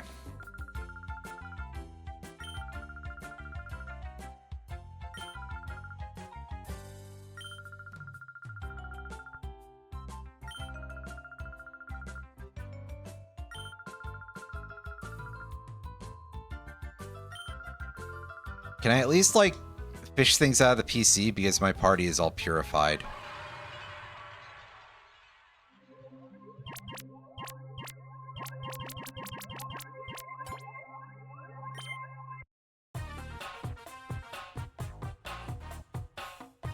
Okay, so I can do this, and if we want to, say, purify... let's put Shroomish in there, why not?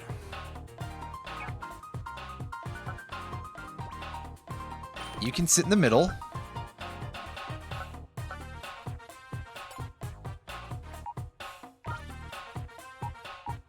And how about we place Teddy Ursa.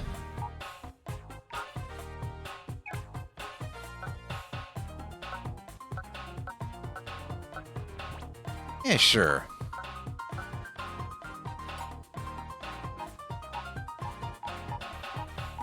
And we'll pick this up for some reason.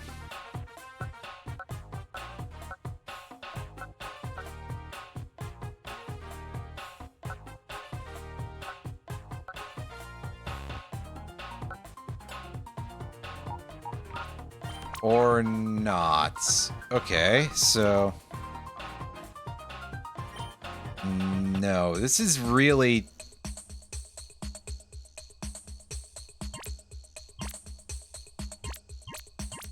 genuinely, like, extremely confusing.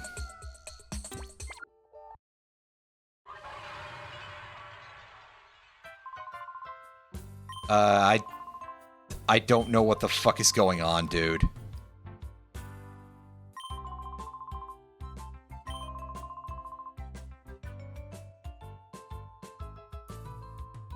That, Was a set of mechanics, all right? I think, technically.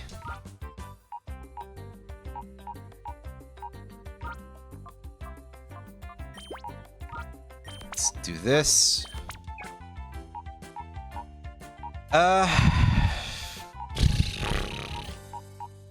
Yeah, we'll put Carvana in the party, I guess.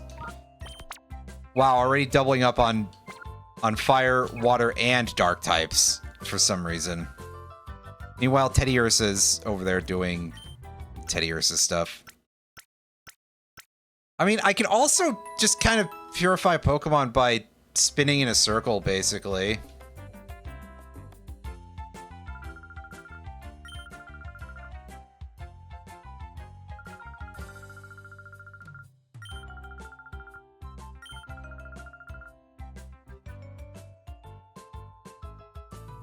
Okay, where to next?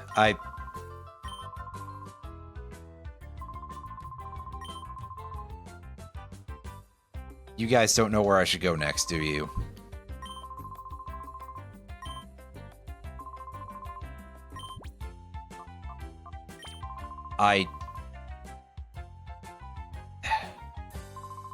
Okay, if I walk out, that's...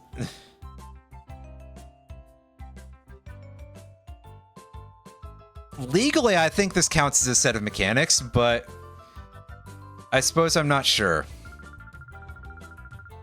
You've asked Daytan to analyze the contents of the... That's the name you're going with? Okay. Go upstairs and ask...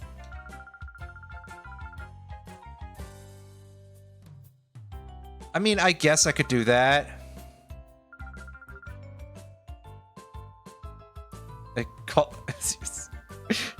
I get it.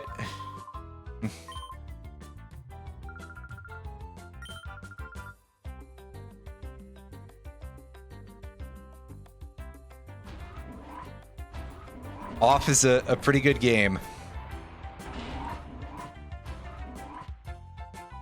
that I wish more people would play and check out, but it's definitely the sort of thing that you gotta be the right sort of person to be into that kind of thing.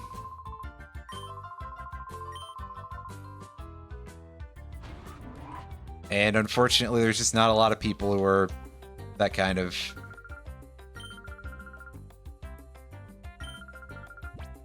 What do you know here?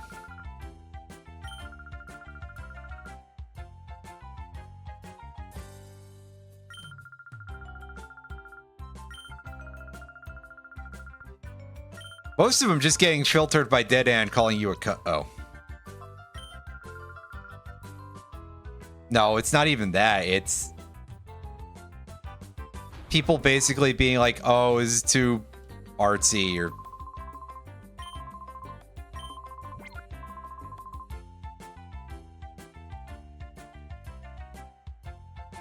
or also that a thing that I've heard from a lot of people is this idea of like, oh, it's too easy, it's too short. And I mean, whatever. Like, sometimes that's not even the whole point, but we've been over that before. Video games are just perceived as toys by a lot of people, and for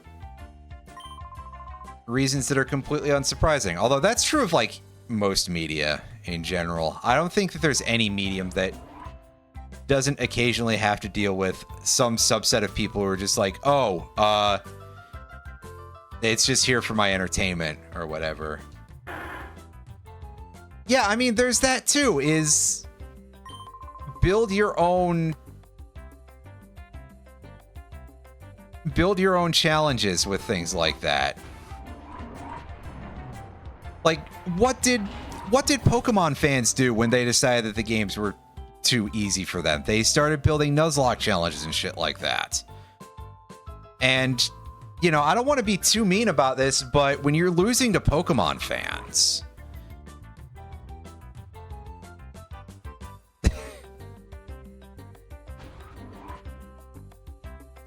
Listen, I get to make that roast because I am a Pokemon fan.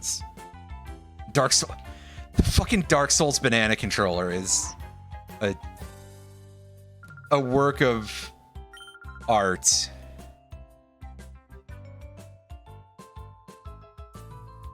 Extremely, like, how do you arrive at the idea of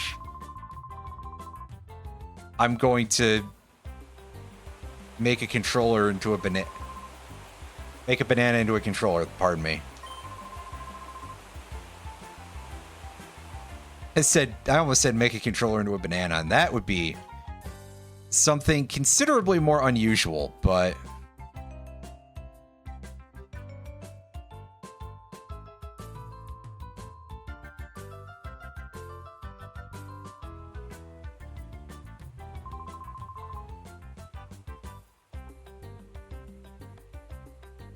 yeah, see, that makes sense, probably.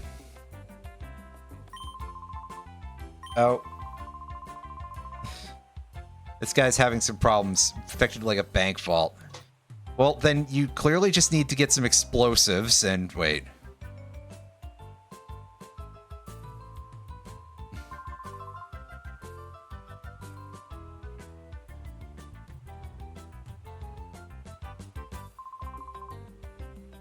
Oh, do we have to go and... Do we have to go and enlist the powers of Hacker Man from Kung Fury to do this?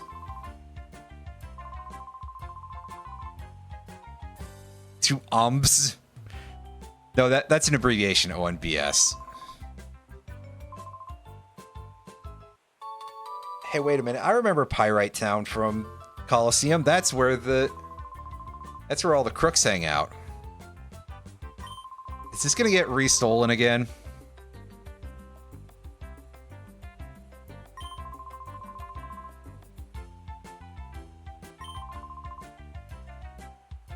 Net and Sec. Okay, yeah.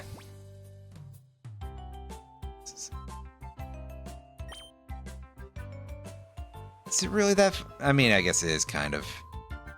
What would we need to be careful for? We're just gonna go there on our, like, square scooter thing. Everything will be fine, probably. Anyway, I want to go buzz the Pokemart at Agate Village here and see if we can get ourselves some more Pokeballs, because I'm gonna need them. Especially if they can get me some Great Balls here. It's probably too early to buy those. Yep. Just regular Pokeballs, but that's okay. Those are still kind of useful for us at this point. Here, let's grab 20. That should cover us for a minute.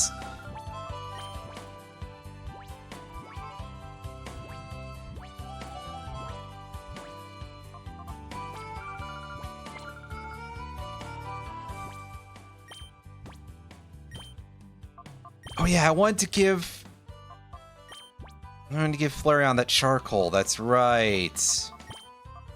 I guess I should probably also take Carvanha's black glasses.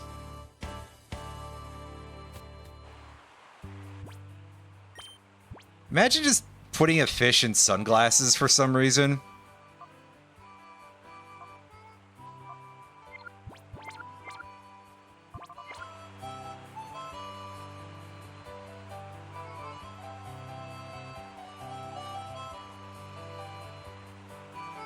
Also, an interesting thing about Carvanha, well, kind of, about Carvanha, is that it has the ability called Rough Skin, and I'm sure there's some folks out there who are like, well, why isn't that a thing that's more widely distributed? Why is that only a thing that the Sharpedo line and Garchomp can get? And it's because in Japanese, the ability name translates to shark skin very specifically. So that's why that's not as much of a thing, and I guess arguably why Ferroseed and Ferrothorn had to have iron barbs.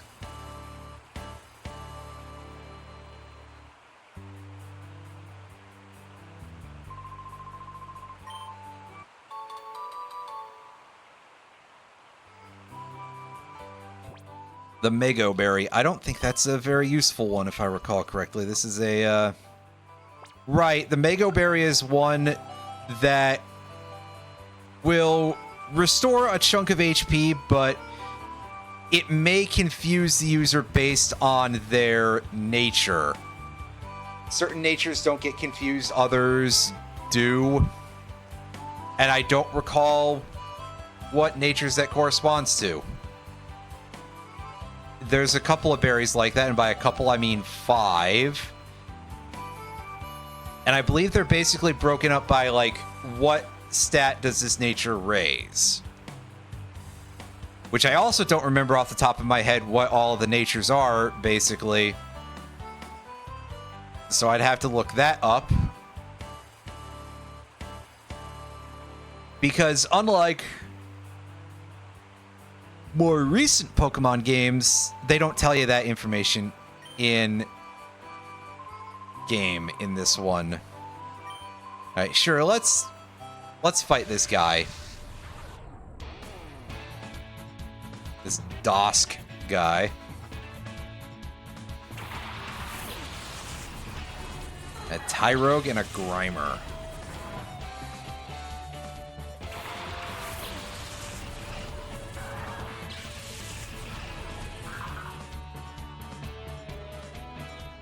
And still at levels below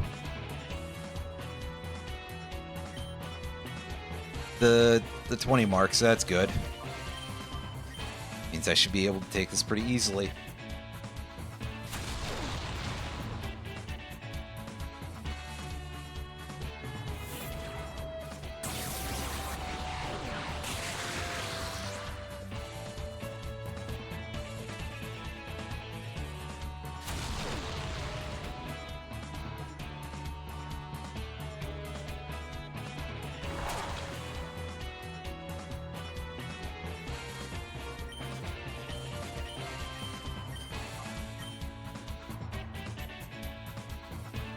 Oh, boo. Yeah, for some reason, Tackle only has like 95% accuracy up until a much later generation.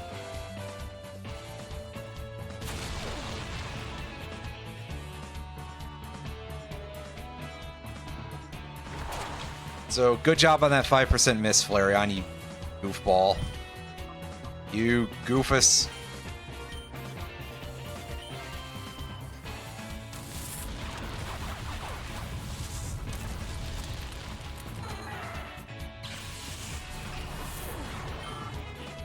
It's alright. That time we actually dealt with it properly. And Baltoy gained a level. Hooray!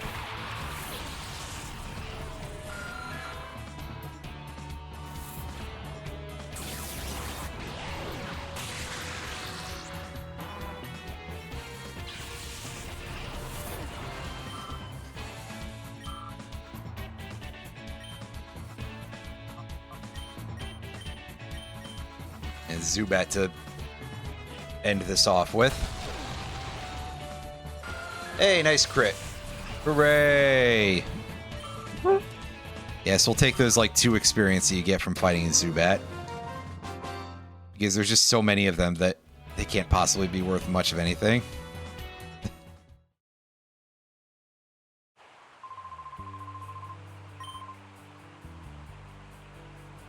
Oh, so there is a little path over here.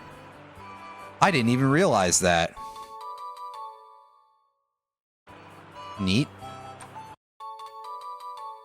And a free Pokeball. That's quite nice. What can you actually teach us? We've got Mimic, Thunder Wave, and Seismic Toss. I will consider those some other time.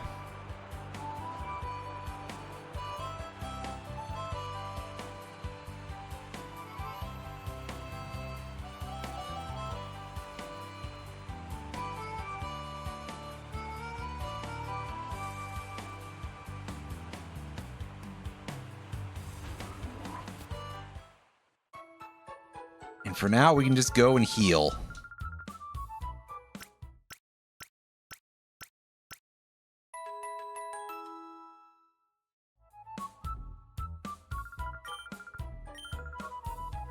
I think we can battle some other people around town, but the rewards aren't that much. It's mostly just, well, mostly just experience. On the other hand, we could probably use that. Also, what's your thing look like? Okay, it did get its third move. Unfortunately, that third move is Scary Face.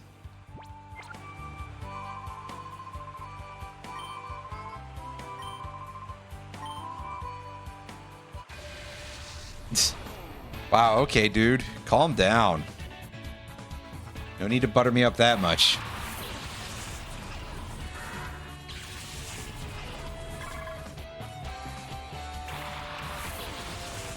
I can assemble my own ego.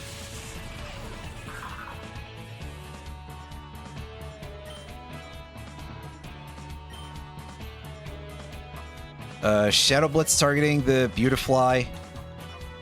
I'm going to at least attempt to stay in, I guess. Meanwhile, Baltoy can target Dustox. And somehow Baltoy is the fastest in this little group. Are you sure about that? That doesn't make any sense.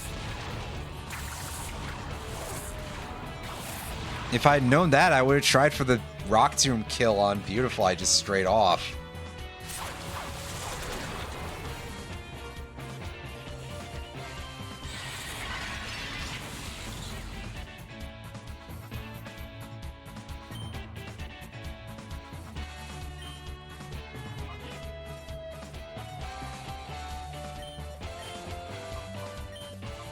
Yeah, so let's do this again.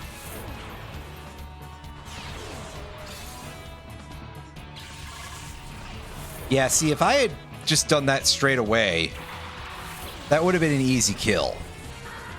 Because Beautifly has 2 types that are weak to rock. So it would take quadruple damage for that.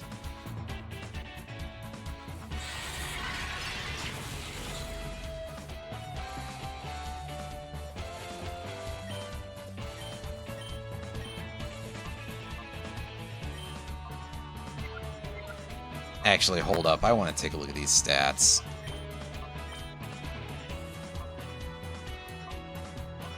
Yeah, 28 speed. Really? It's the 3rd fastest member of my party. That's so weird. I'm used to thinking of that thing as being slower than dirt.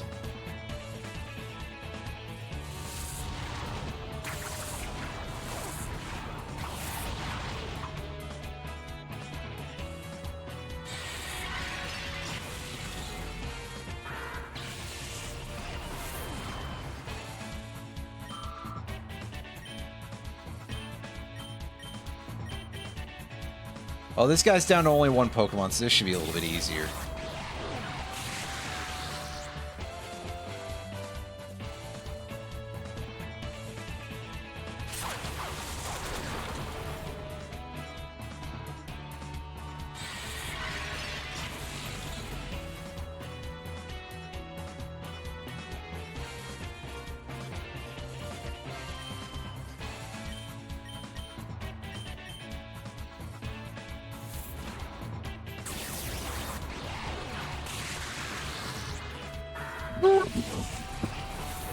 Yep.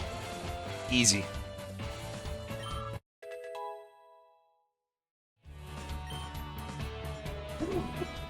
Yeah, like I said before, Baltoy wants to learn self-destruct. I'm going to actually pass on that. I said earlier that it might be useful, but this is all double battles, so it's mostly just highly hazardous to myself anyway, so not a great choice usually. Oh, excuse me.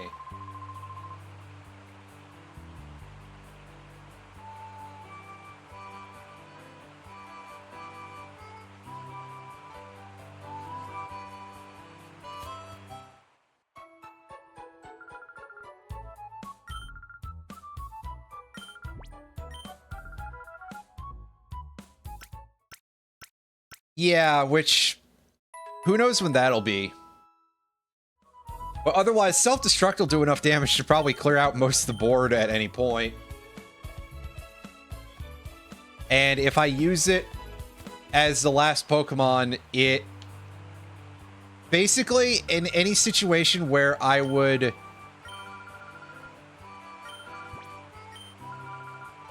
end up possibly causing a draw, that counts as a loss. So I'd have to be kind of careful about using it. Which means that using it as a desperation move is a lot less viable. So, ugh.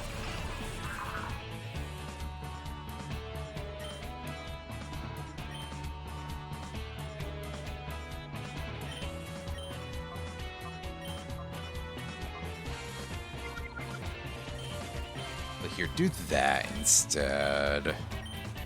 Because Meryl is less sturdy and probably has less special defense.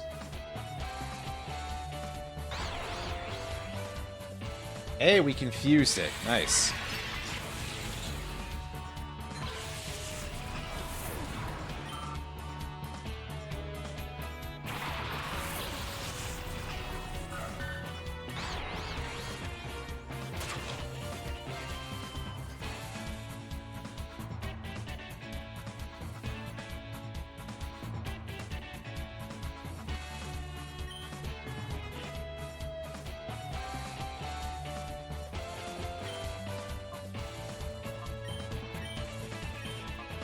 Meanwhile, we'll do this.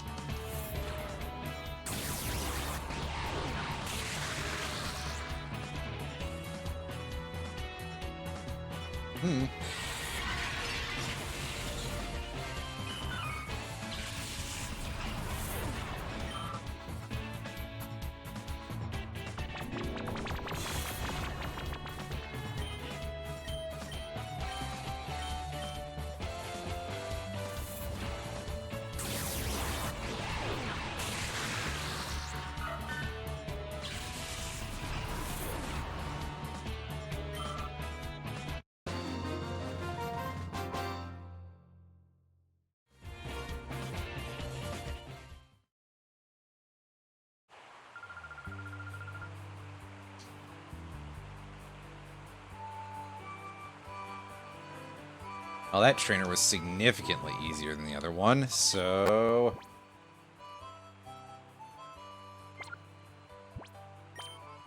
let me take a look at Arvana's meter here. Yeah, only a little bit down at a time, but that's... to be expected, I suppose.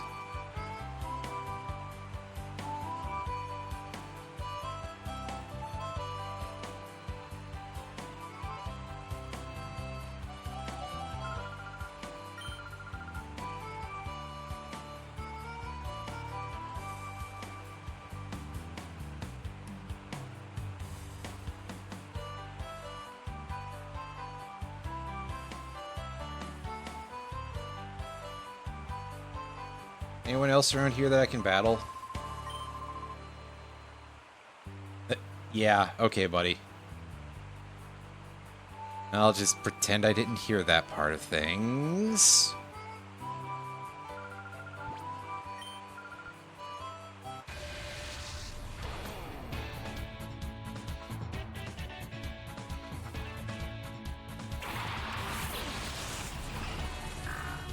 Oh, that's unfortunate. That's one of those things that always kind of sucks to accidentally do when you just forget to leave your sound muted for... forget to unmute your sound, rather. Yeah, we got there in the end. I swear we did. Meanwhile, this is a really bad party for me to use Ball Toy against, but... excuse me, we'll see what we can do.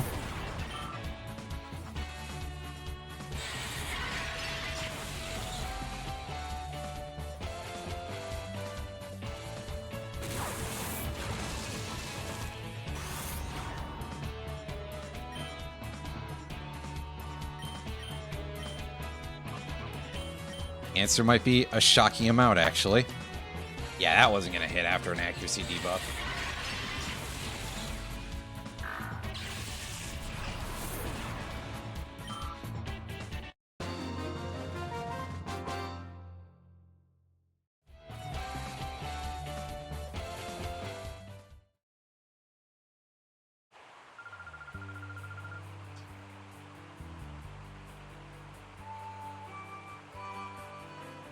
Excellent. What else? We're still looking for any other trainers that we can fight around here. Ah, yes, this fun old man, right? The fun old man, yeah. His silly looking little hat.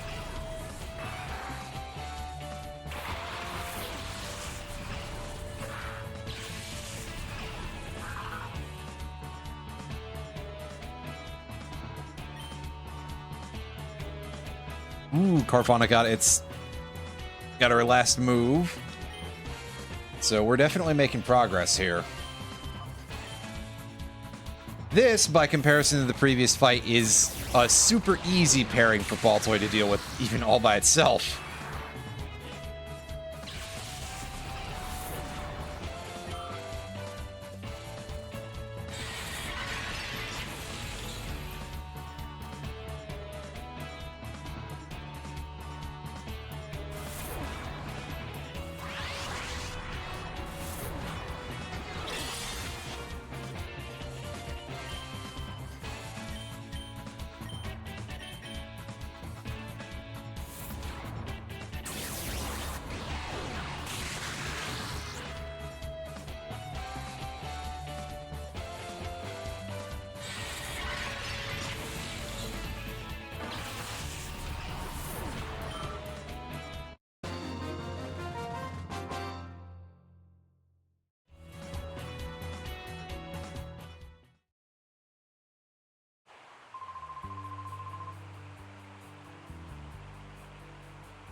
Okay, surely that's like everybody in town, right? There's someone at the bottom of the... No, nobody at the bottom of the slope. I might be able to go refight the folks in the cave. We should go heal first, anyway.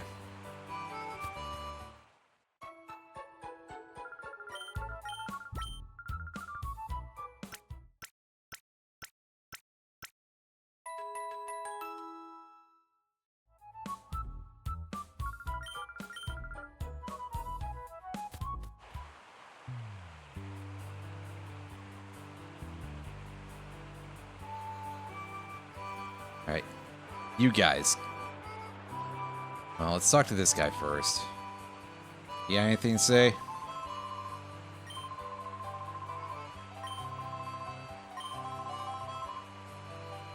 Yep. Just that.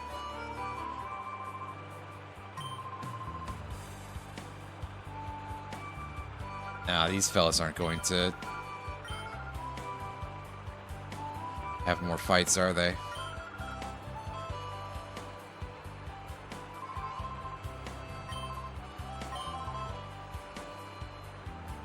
Nope. So it looks like we got all the battles in this town.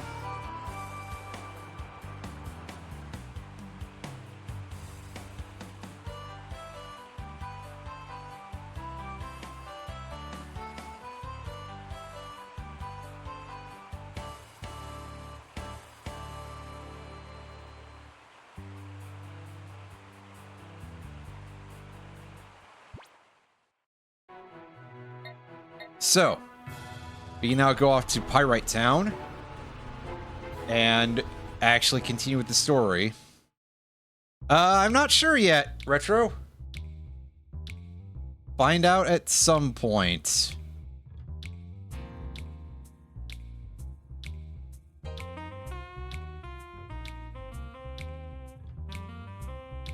As they give us this, like, camera angle over the whole level. Which reminds me of some level or another in one of the Crash Bandicoot games. Oh.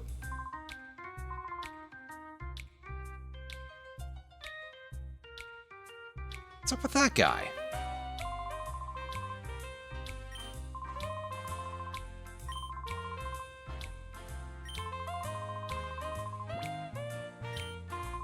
This guy? Oh yeah, this guy had a shadow Pokemon in Colosseum.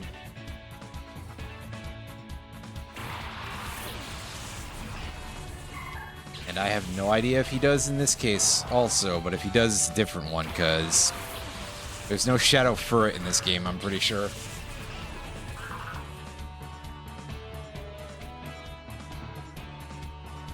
Oh no, Ralts has got my Levitate. Well, I don't think that's going to be an issue.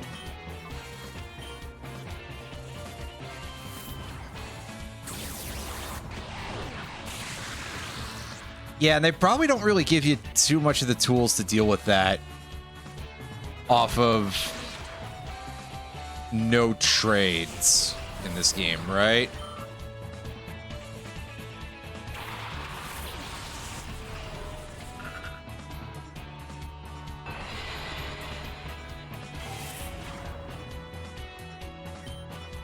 Oh.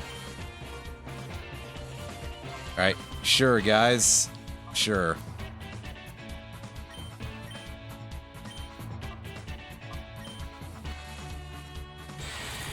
So now I guess Carvanha is the fastest one, but at least that's still a actually really fast Pokemon.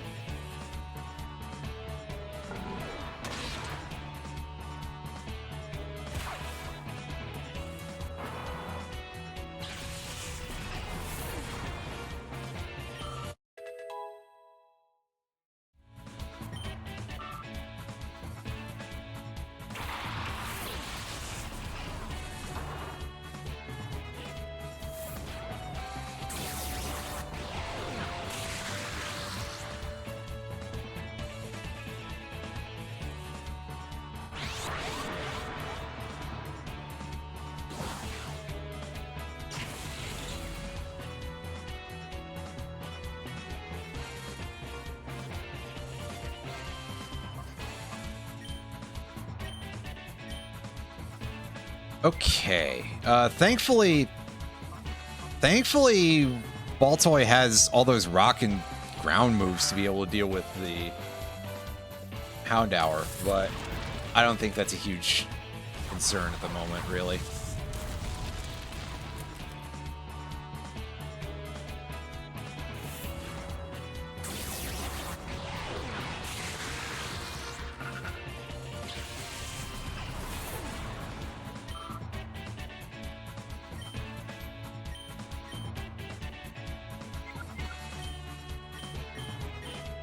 That, and chuck some rocks. Let's go. Oh, that was a choice, dude.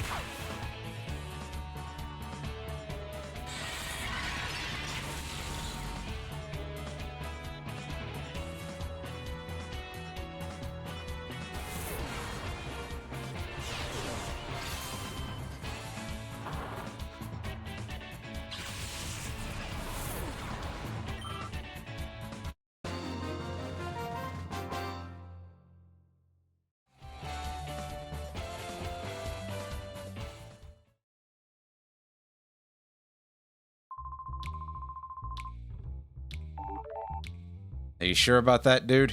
That didn't seem that bad. Okay, we can go and purify Carvanha now, so that's excellent.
Learned Water Pulse, and learned Refresh.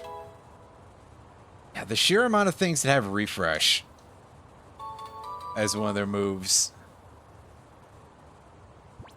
Like, is that even necessary? Refresh is, I actually don't remember which one Refresh is. Refresh is not Recycle. That's not what I was thinking. Okay, so it purges its status effects. Its non-volatile status effects, anyway. That's kind of understandable, then.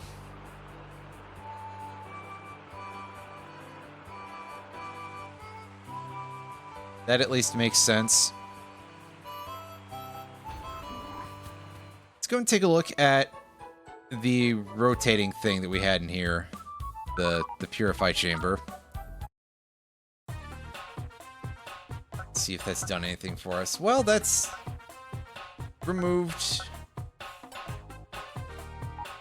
a little bit of meter from Shroomish. What's that here? Is that going to give us a boost? Probably not, but I'll try it out anyway.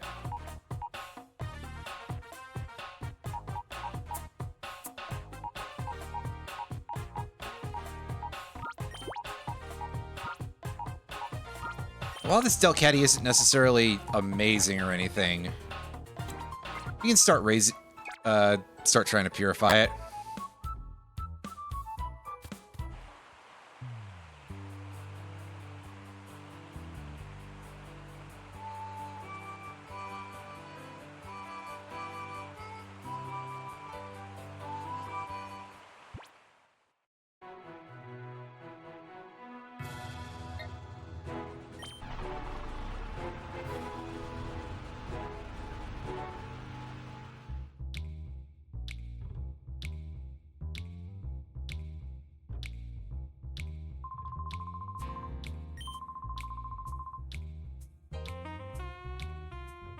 Are there any other battles to deal with here? Because there were quite a few in Colosseum, and I don't know if that's carried over.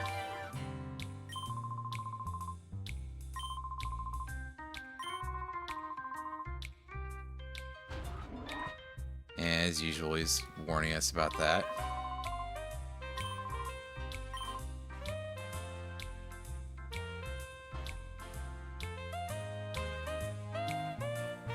This character design. Can I get him to face me again? Look over here. No. Okay, because I was like, does he just have a really high collar? Does he have gray hair? Does he have a metal, like, band around the back of his head? It's a little hard to place. Anyway.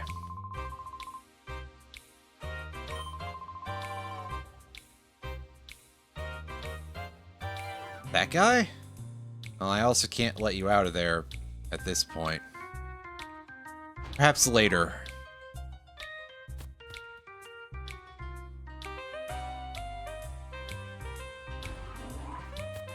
Fortune telling, huh?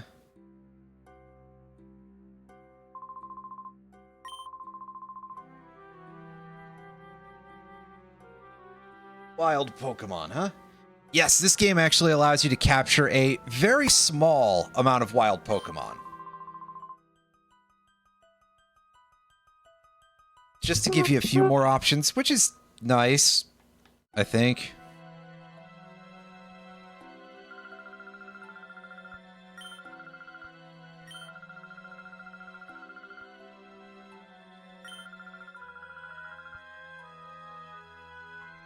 Am I going to have to go ask him for that information? Playing FF7 Classic. I mean, it do kind of be looking like an FF7 location a little bit. Pokemon West Side Story.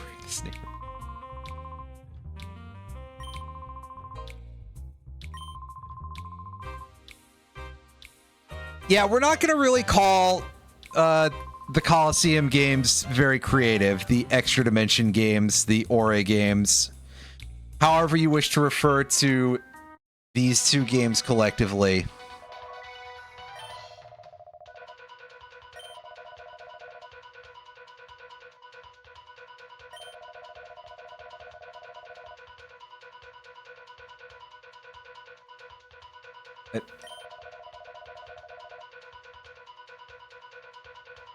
Oh, he's cranking his gears, all right. I mean,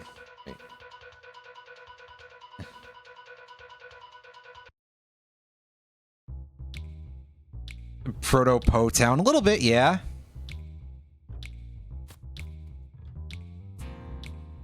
Just without necessarily a team of punks that have taken over. Although we got these dorks here and this guy, this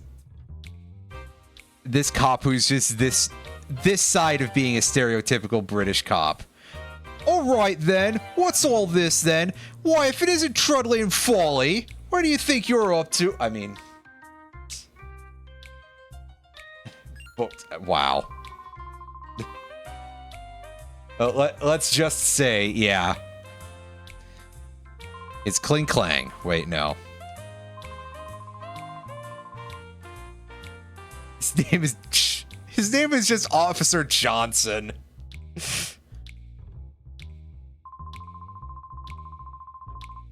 The only guy in this entire fucking region who has a normal name. Except for our character's canon name being Michael. Which is clearly a reference to a single glove. Wait.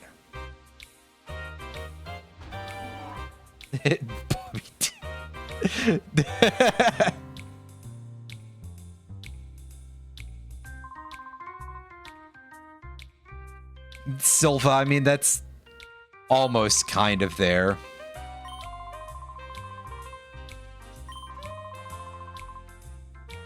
Oh, I don't want to get into that. I'll get given a swirly. Trudley and Folly sound like supporting characters on Pawn Stars. Shit. It's pretty good.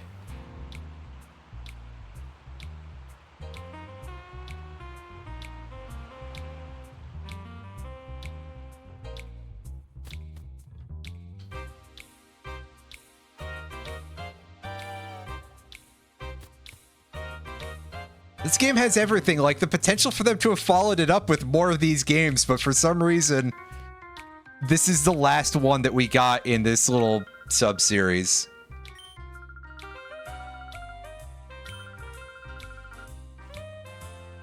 It's too caustic? That's a choice of word there. Oh, thank you. I am glad to hear it, Roundy. That one was pretty fun to do. I don't do a lot of stuff anymore that's that off the cuff.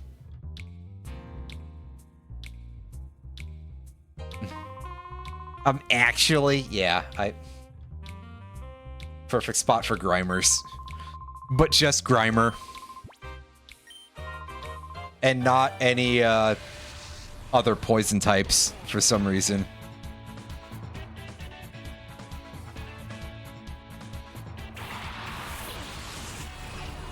As I think about the episode where Grimer and Muck debuted, and that was also the episode where Magnemite debuted, and it, like, basically gave Pikachu the flu or something.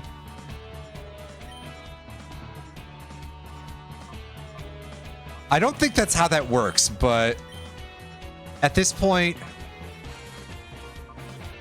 I'm too confused to argue, really.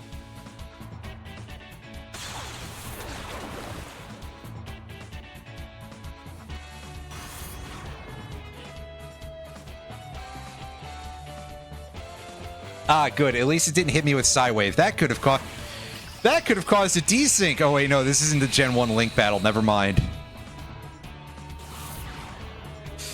It's also not level 3, so I think we probably would have been safe.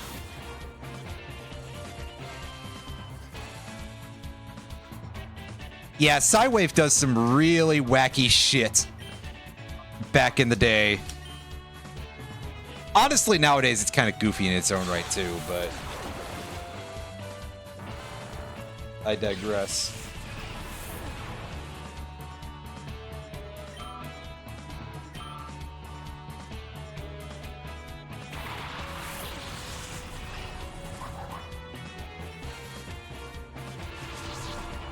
Numble, hey, look, it's finally something that one of my Pokemon can actually fight in this battle.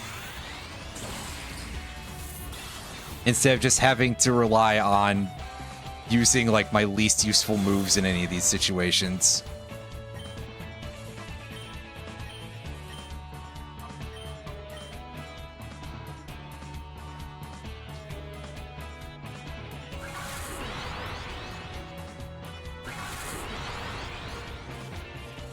Reflect, ew.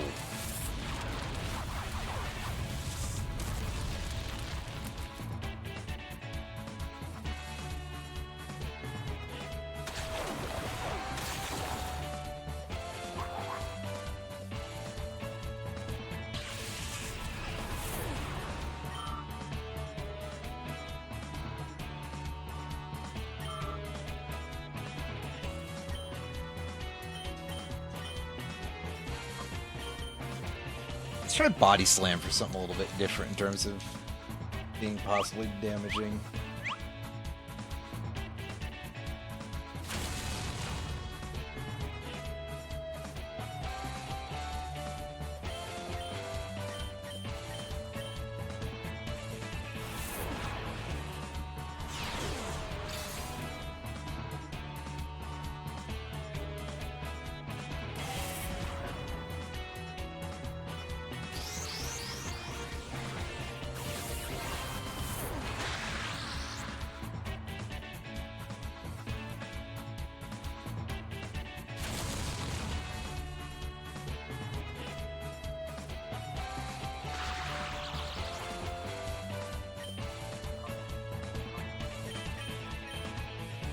This time we'll go for something with full base accuracy, so I might actually be able to hit.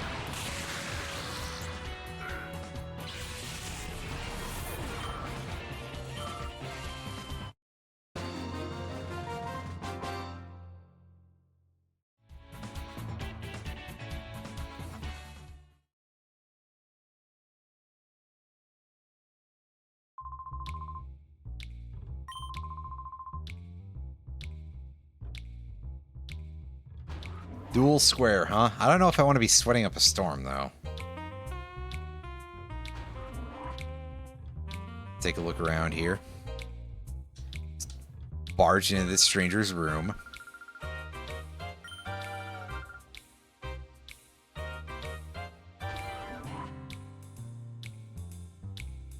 Barge into this unused room and steal a focus band. That's not very good. Because it's kind of pure luck as to whether or not it works.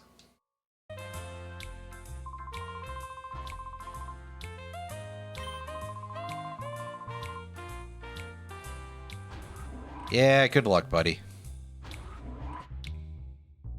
Go in here. Zigzagoon. I can get those in the main game. What a ripoff. Because ostensibly a big reason why you would want to buy all these spin-offs is that way you could get a full Pokedex. At least in theory. Yeah, see, they charge us to heal here, so it really is Po-Town a little bit. We'll do it once, and then from then on, I will absolutely go and just heal it like Agate Village or something.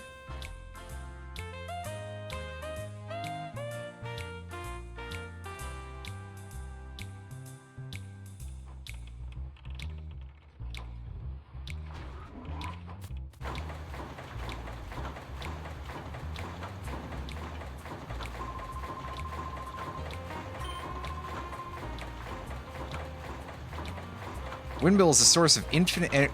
I don't think it quite works like that, but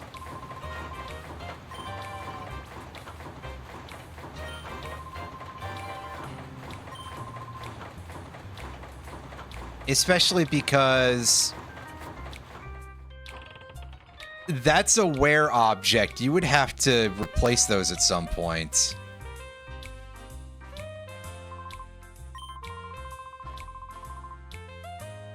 Do I look shady to you? Don't answer that. This kid looks incredibly shady. Probably. Oh, I think it's quite reasonable to say it, right? These windmill gears would not survive forever, right?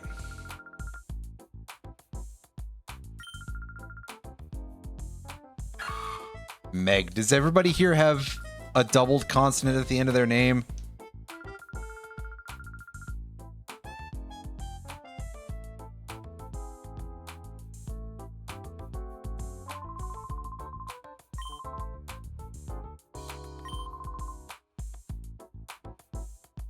Oh, right, yeah, because it was the kids' grid back when Pyrite City was, like, really a thieves' town.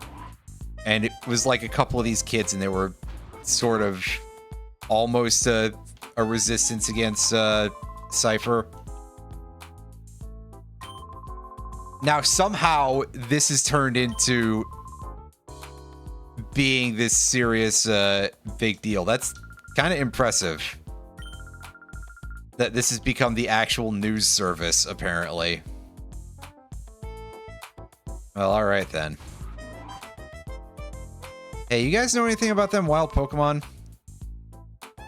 Razel and Dazzle. Did we... I think we saw those names before. But I forget. Oh.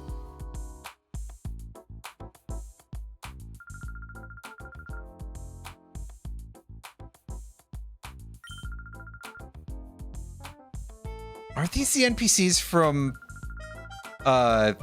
one of the seasonal events in FF14? I mean, is it? They've got their juggling clown clubs that change colors over time.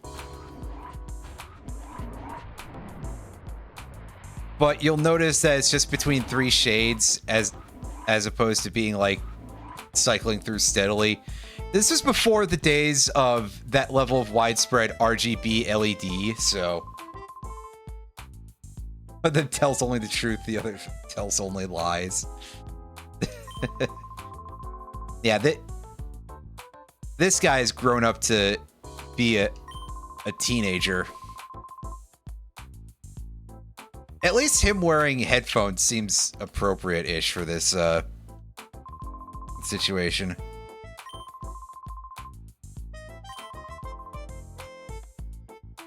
Well, alright, but where is he?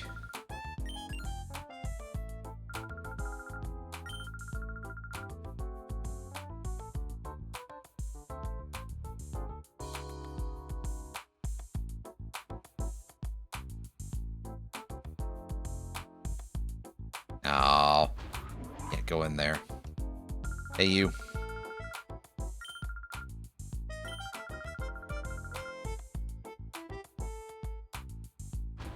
Oh, you mean like a television program. I thought you said program because there are discs that you can pick up to get like training programs that give you unusual rewards if you beat them. If I run into her, what does she look like?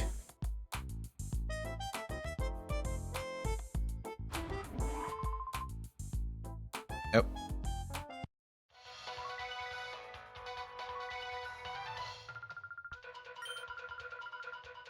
Am I not supposed to be in here yet?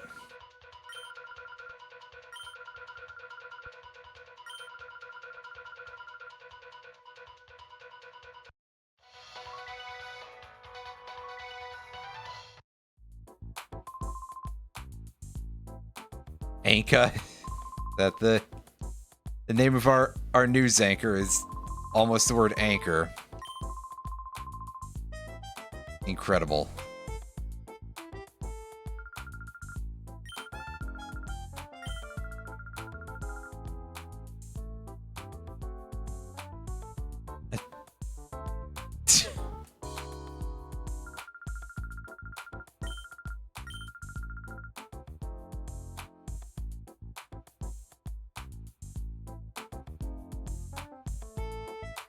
Here, have you seen the small child's mother? No. You know absolutely nothing, as usual. Well, not on this floor.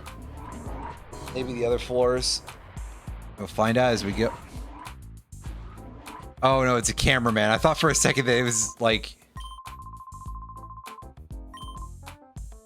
doing a zombie walk for a second.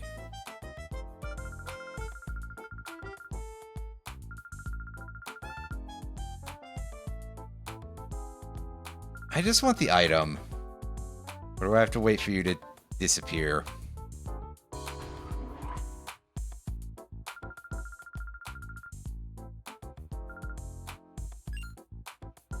Oh. Look at her hat. There's a lot of people in this region who wear, like, top hats.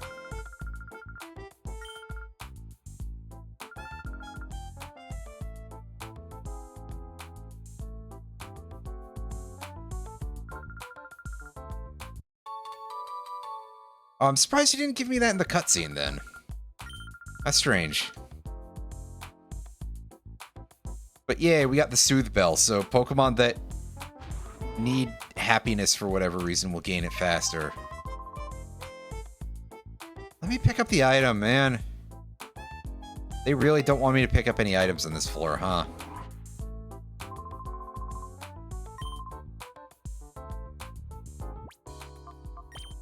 Am I at full right, of course I am, because I spent money to stay at that inn. But there's a healing machine in here, so...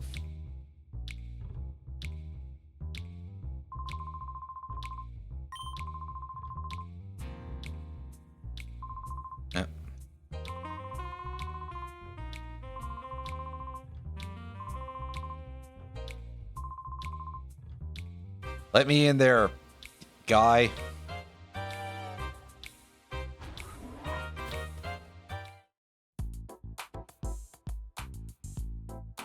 I see you've got like a whole office here. I don't think this was a dungeon extension of the... It's been a minute since I've played Coliseum. I need to replay that sometime. Ah yes, net, sec, and bit. All of you guys with your...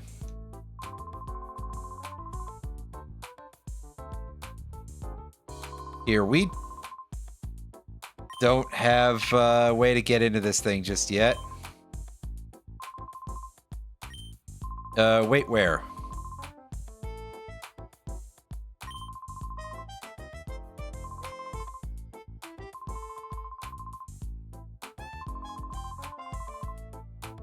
Oh yeah, we should probably give this guy our phone number so that we're getting into contact with us easier.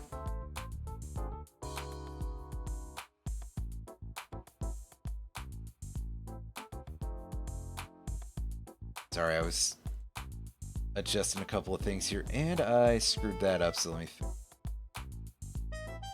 That's better. Go into the rock poke spots, where we might be able to find rock Pokemons.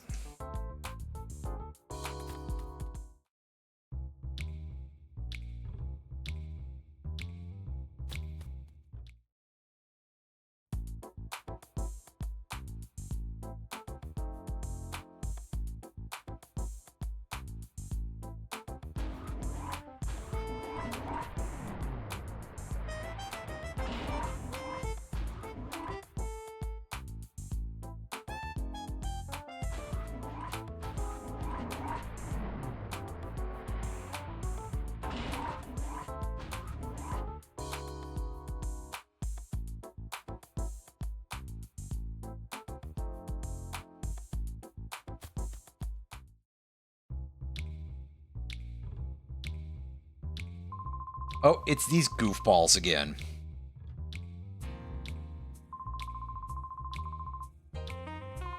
Oh, clearly you guys gotta wear, like, paper bags or not have such ridiculous hair.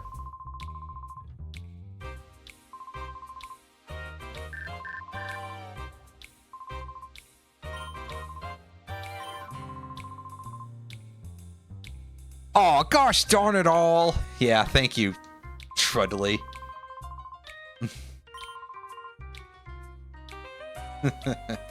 His name is Trudley for some reason.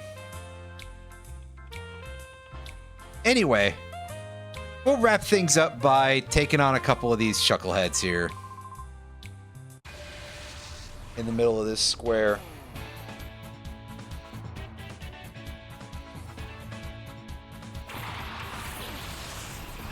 In order to get ourselves some EXP points.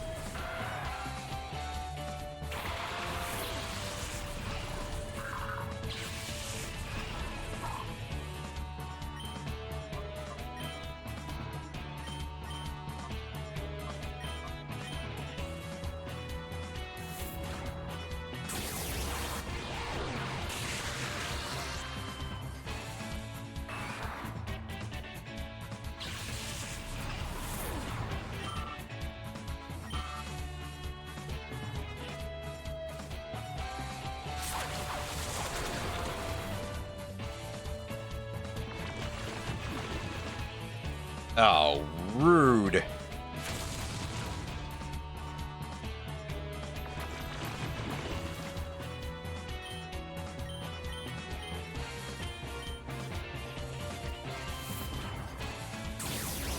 I swear, sometimes it feels like Poison Sting actually poisons you very, very often. Even though I think the success rate of it is only like 20% or something. Even then, it's just always feels like a ton more than that.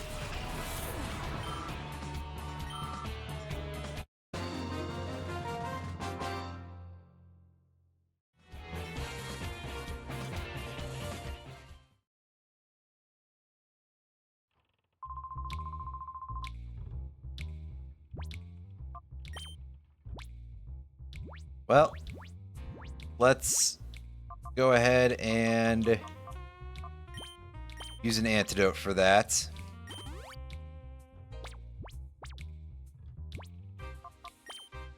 So I want to see what kind of condition the cat is in here. Okay, it's had one chunk of meter removed. That's good.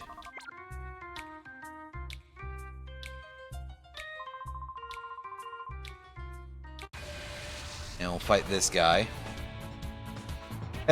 His name is Dirt. His class is also Rider, which is silly in its own right, but more importantly, his name is Dirt. Is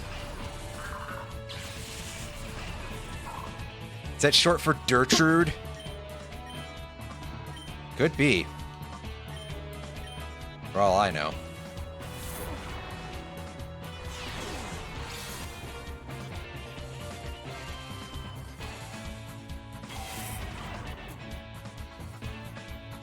Next Diglett name found. I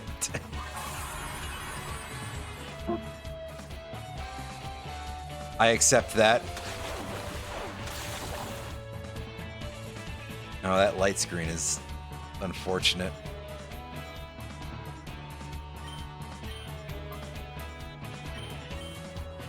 Although I guess Natu tends to, well, Xatu rather, tends to have more of a reputation as being a more support-oriented Pokemon, but still.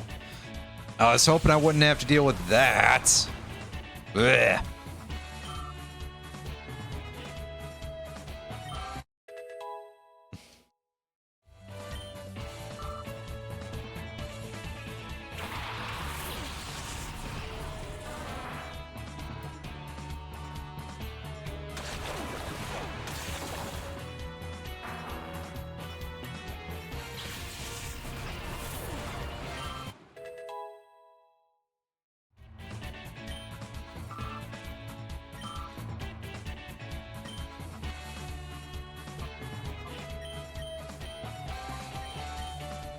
Now, thankfully, this is a really easy Pokemon to take out here.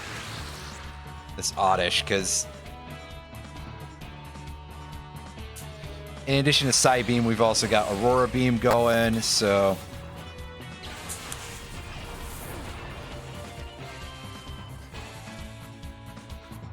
Yeah, you can kind of see what I was saying before about Baltoy not being an incredible offense Pokemon.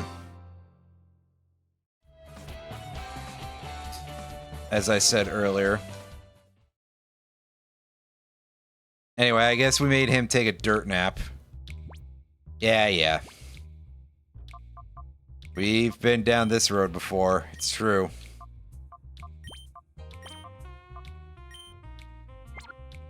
Swap things around here.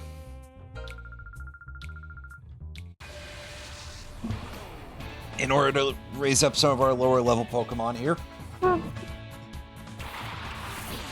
Shuppet and a Ladybug.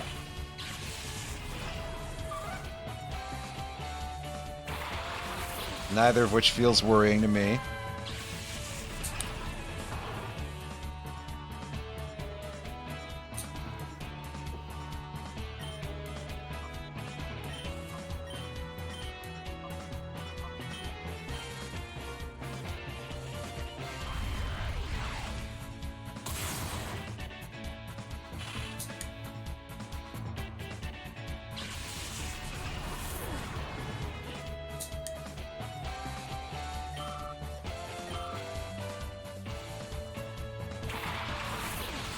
Good.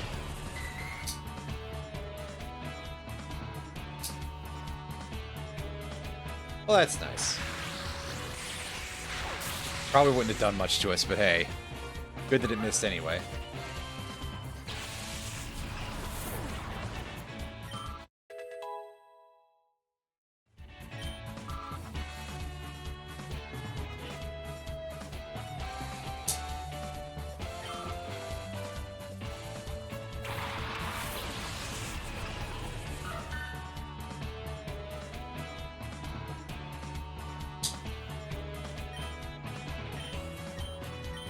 Togepi, we can just hit that with our strongest attacks, I guess.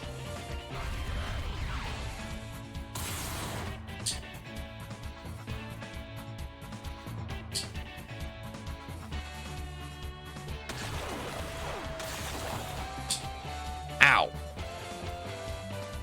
Yeah, Remoraid has, like, actual attack stats. The owl was about taking that level of damage.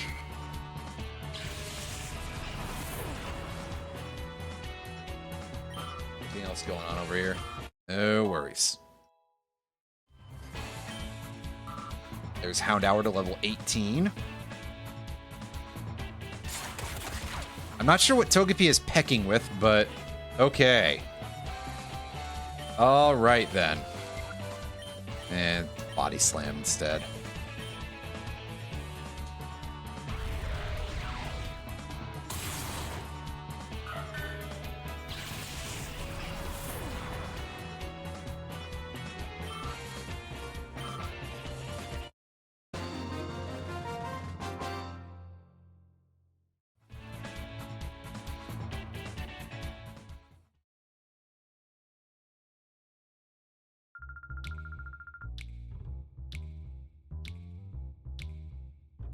Yeah, we got two more fellas here left to battle.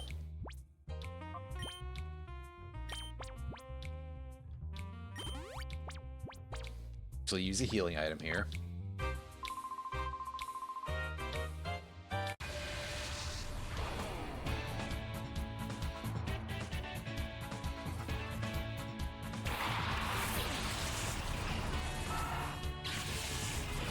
Zigzagoon and Whismur, so we're just going straight for our best damaging moves, I think, because at this point I have no fighting moves. I don't even know if I, like, should be able to have any fighting moves at this point. Just pile all of our damage into a single target. Let's try to take out one of these guys if we're able to.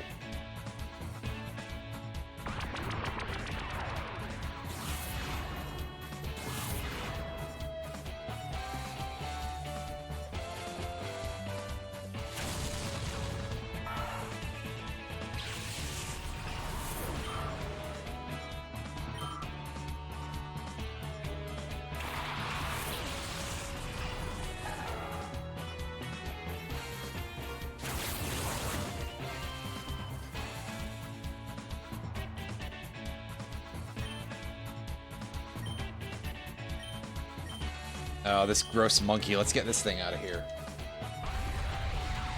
This awful creature that Apom is. I think it's the face. Ugh.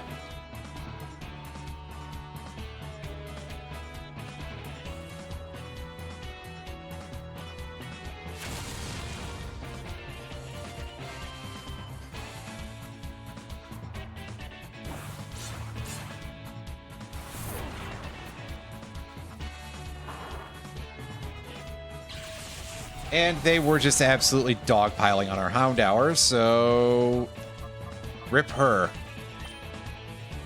Let's send out Baltoy instead, or Baltoy Steel, whichever one it was that was level 20. Oh, and of course, because Whismur is Uproaring, but I think in this era, Uproar wasn't that strong anyway, so that's not going to be it. It's not going to have done that much damage, because Uproar, I think, was... It became a 90 power move later, but at this point, no.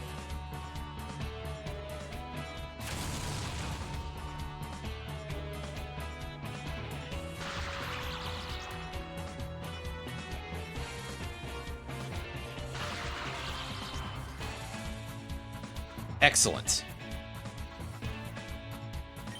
Unfortunately, we didn't get either kill because we got... Somebody used a fucking sand attack on us.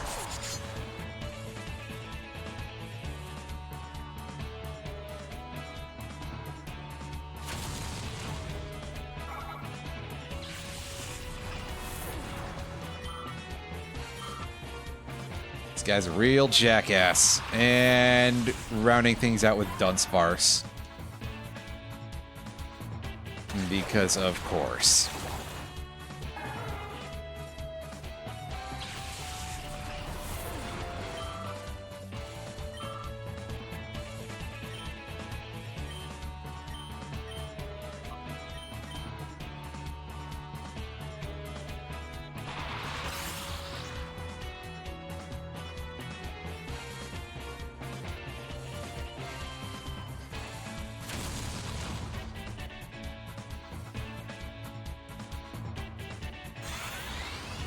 Unfortunately, Dunsparce is quite the tanky fellow here.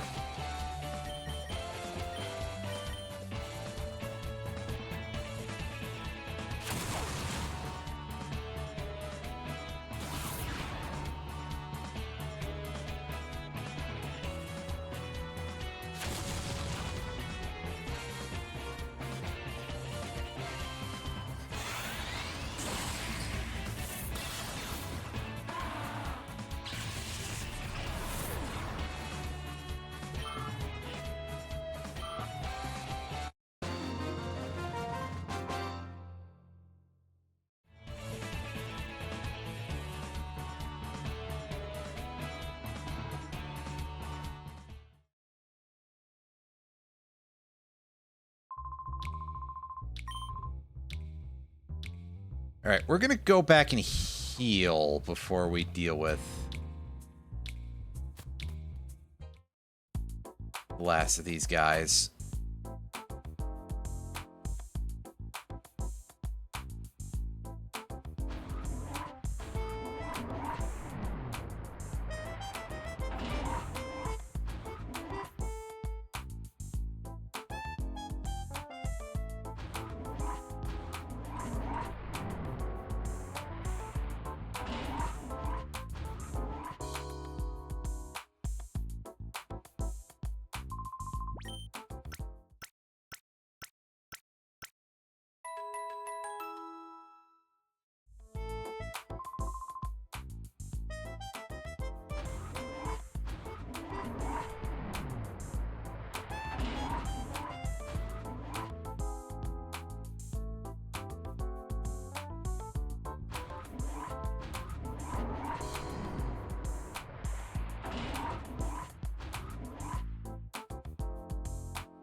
Oh no, I did already fight you.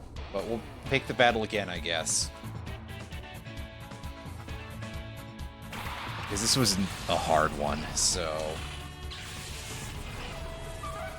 It's fine, although with my front line being different now, I think we're still going to be in good shape.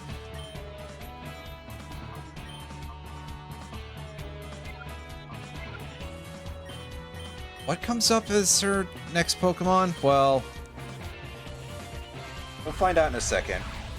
It's not a ghost type. And honestly, Ladybug can just hang out there and continue being just kind of useless. Hey, level 20 for Flaffy. Which is what I thought Mareep evolved, but I was wrong. Oh, right, it was a Remoraid. That's not a very sturdy Pokemon. It can do damage, but that's about it. That's all it's got going for it. I was going to say, it might even die from that, so, hey. Meanwhile, Ladybug really does not have the resources to do damage, so... I'm not concerned about that thing. Don't be ridiculous. In fact, I'm going to just completely continue to disdain it.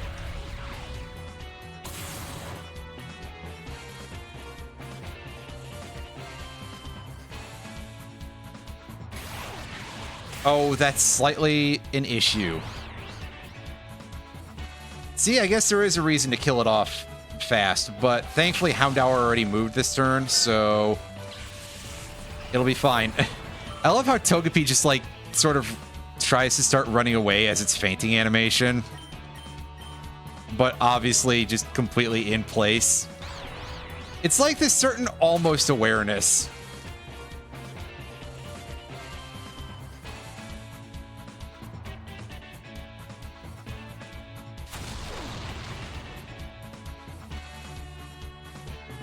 Yeah, see, that sound for Tackle, that's a little intense because it's definitely not that strong. Come on. And see, we almost one-shot that Ladybug with Thunder Shock, so... yeah. Like I'm saying, not an impressive Pokemon. I'm taking significantly more damage from the confusion.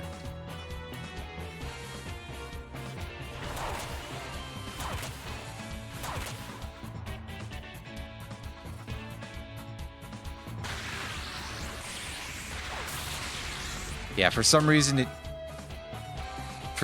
Comet Punch is a move, really.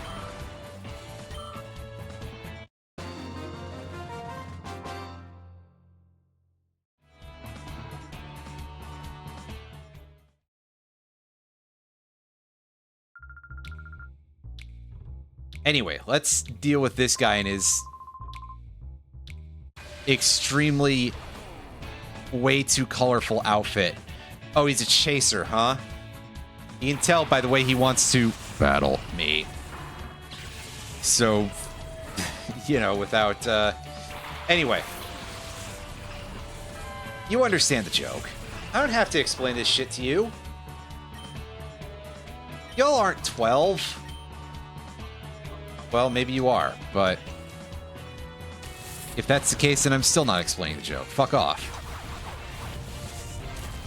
And if you're 12, what are you doing watching my content? I say bad words all the time. Oh, is that why? 12-year-olds. Explains a lot, you know? It explains so much.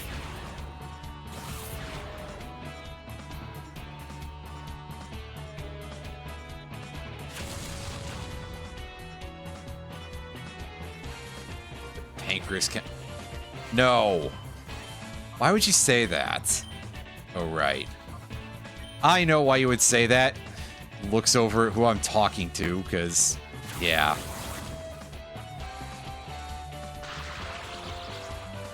Ha! Neener, neener. I like Murkrow, but I don't like fighting against it. They're putting quite a few of them out here, right out in front of me at the start of things. Clamperl. That's not a good Pokemon to have in front of us right now. Well, at least we took down that Murkrow in one hit.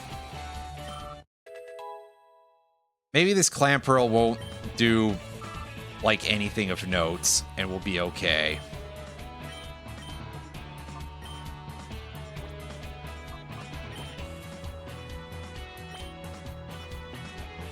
But for now, I'm going to just switch Houndour out and put in this goofball cat to purge some more of its meter.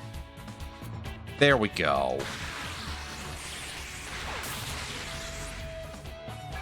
Hey, good, a one-shot.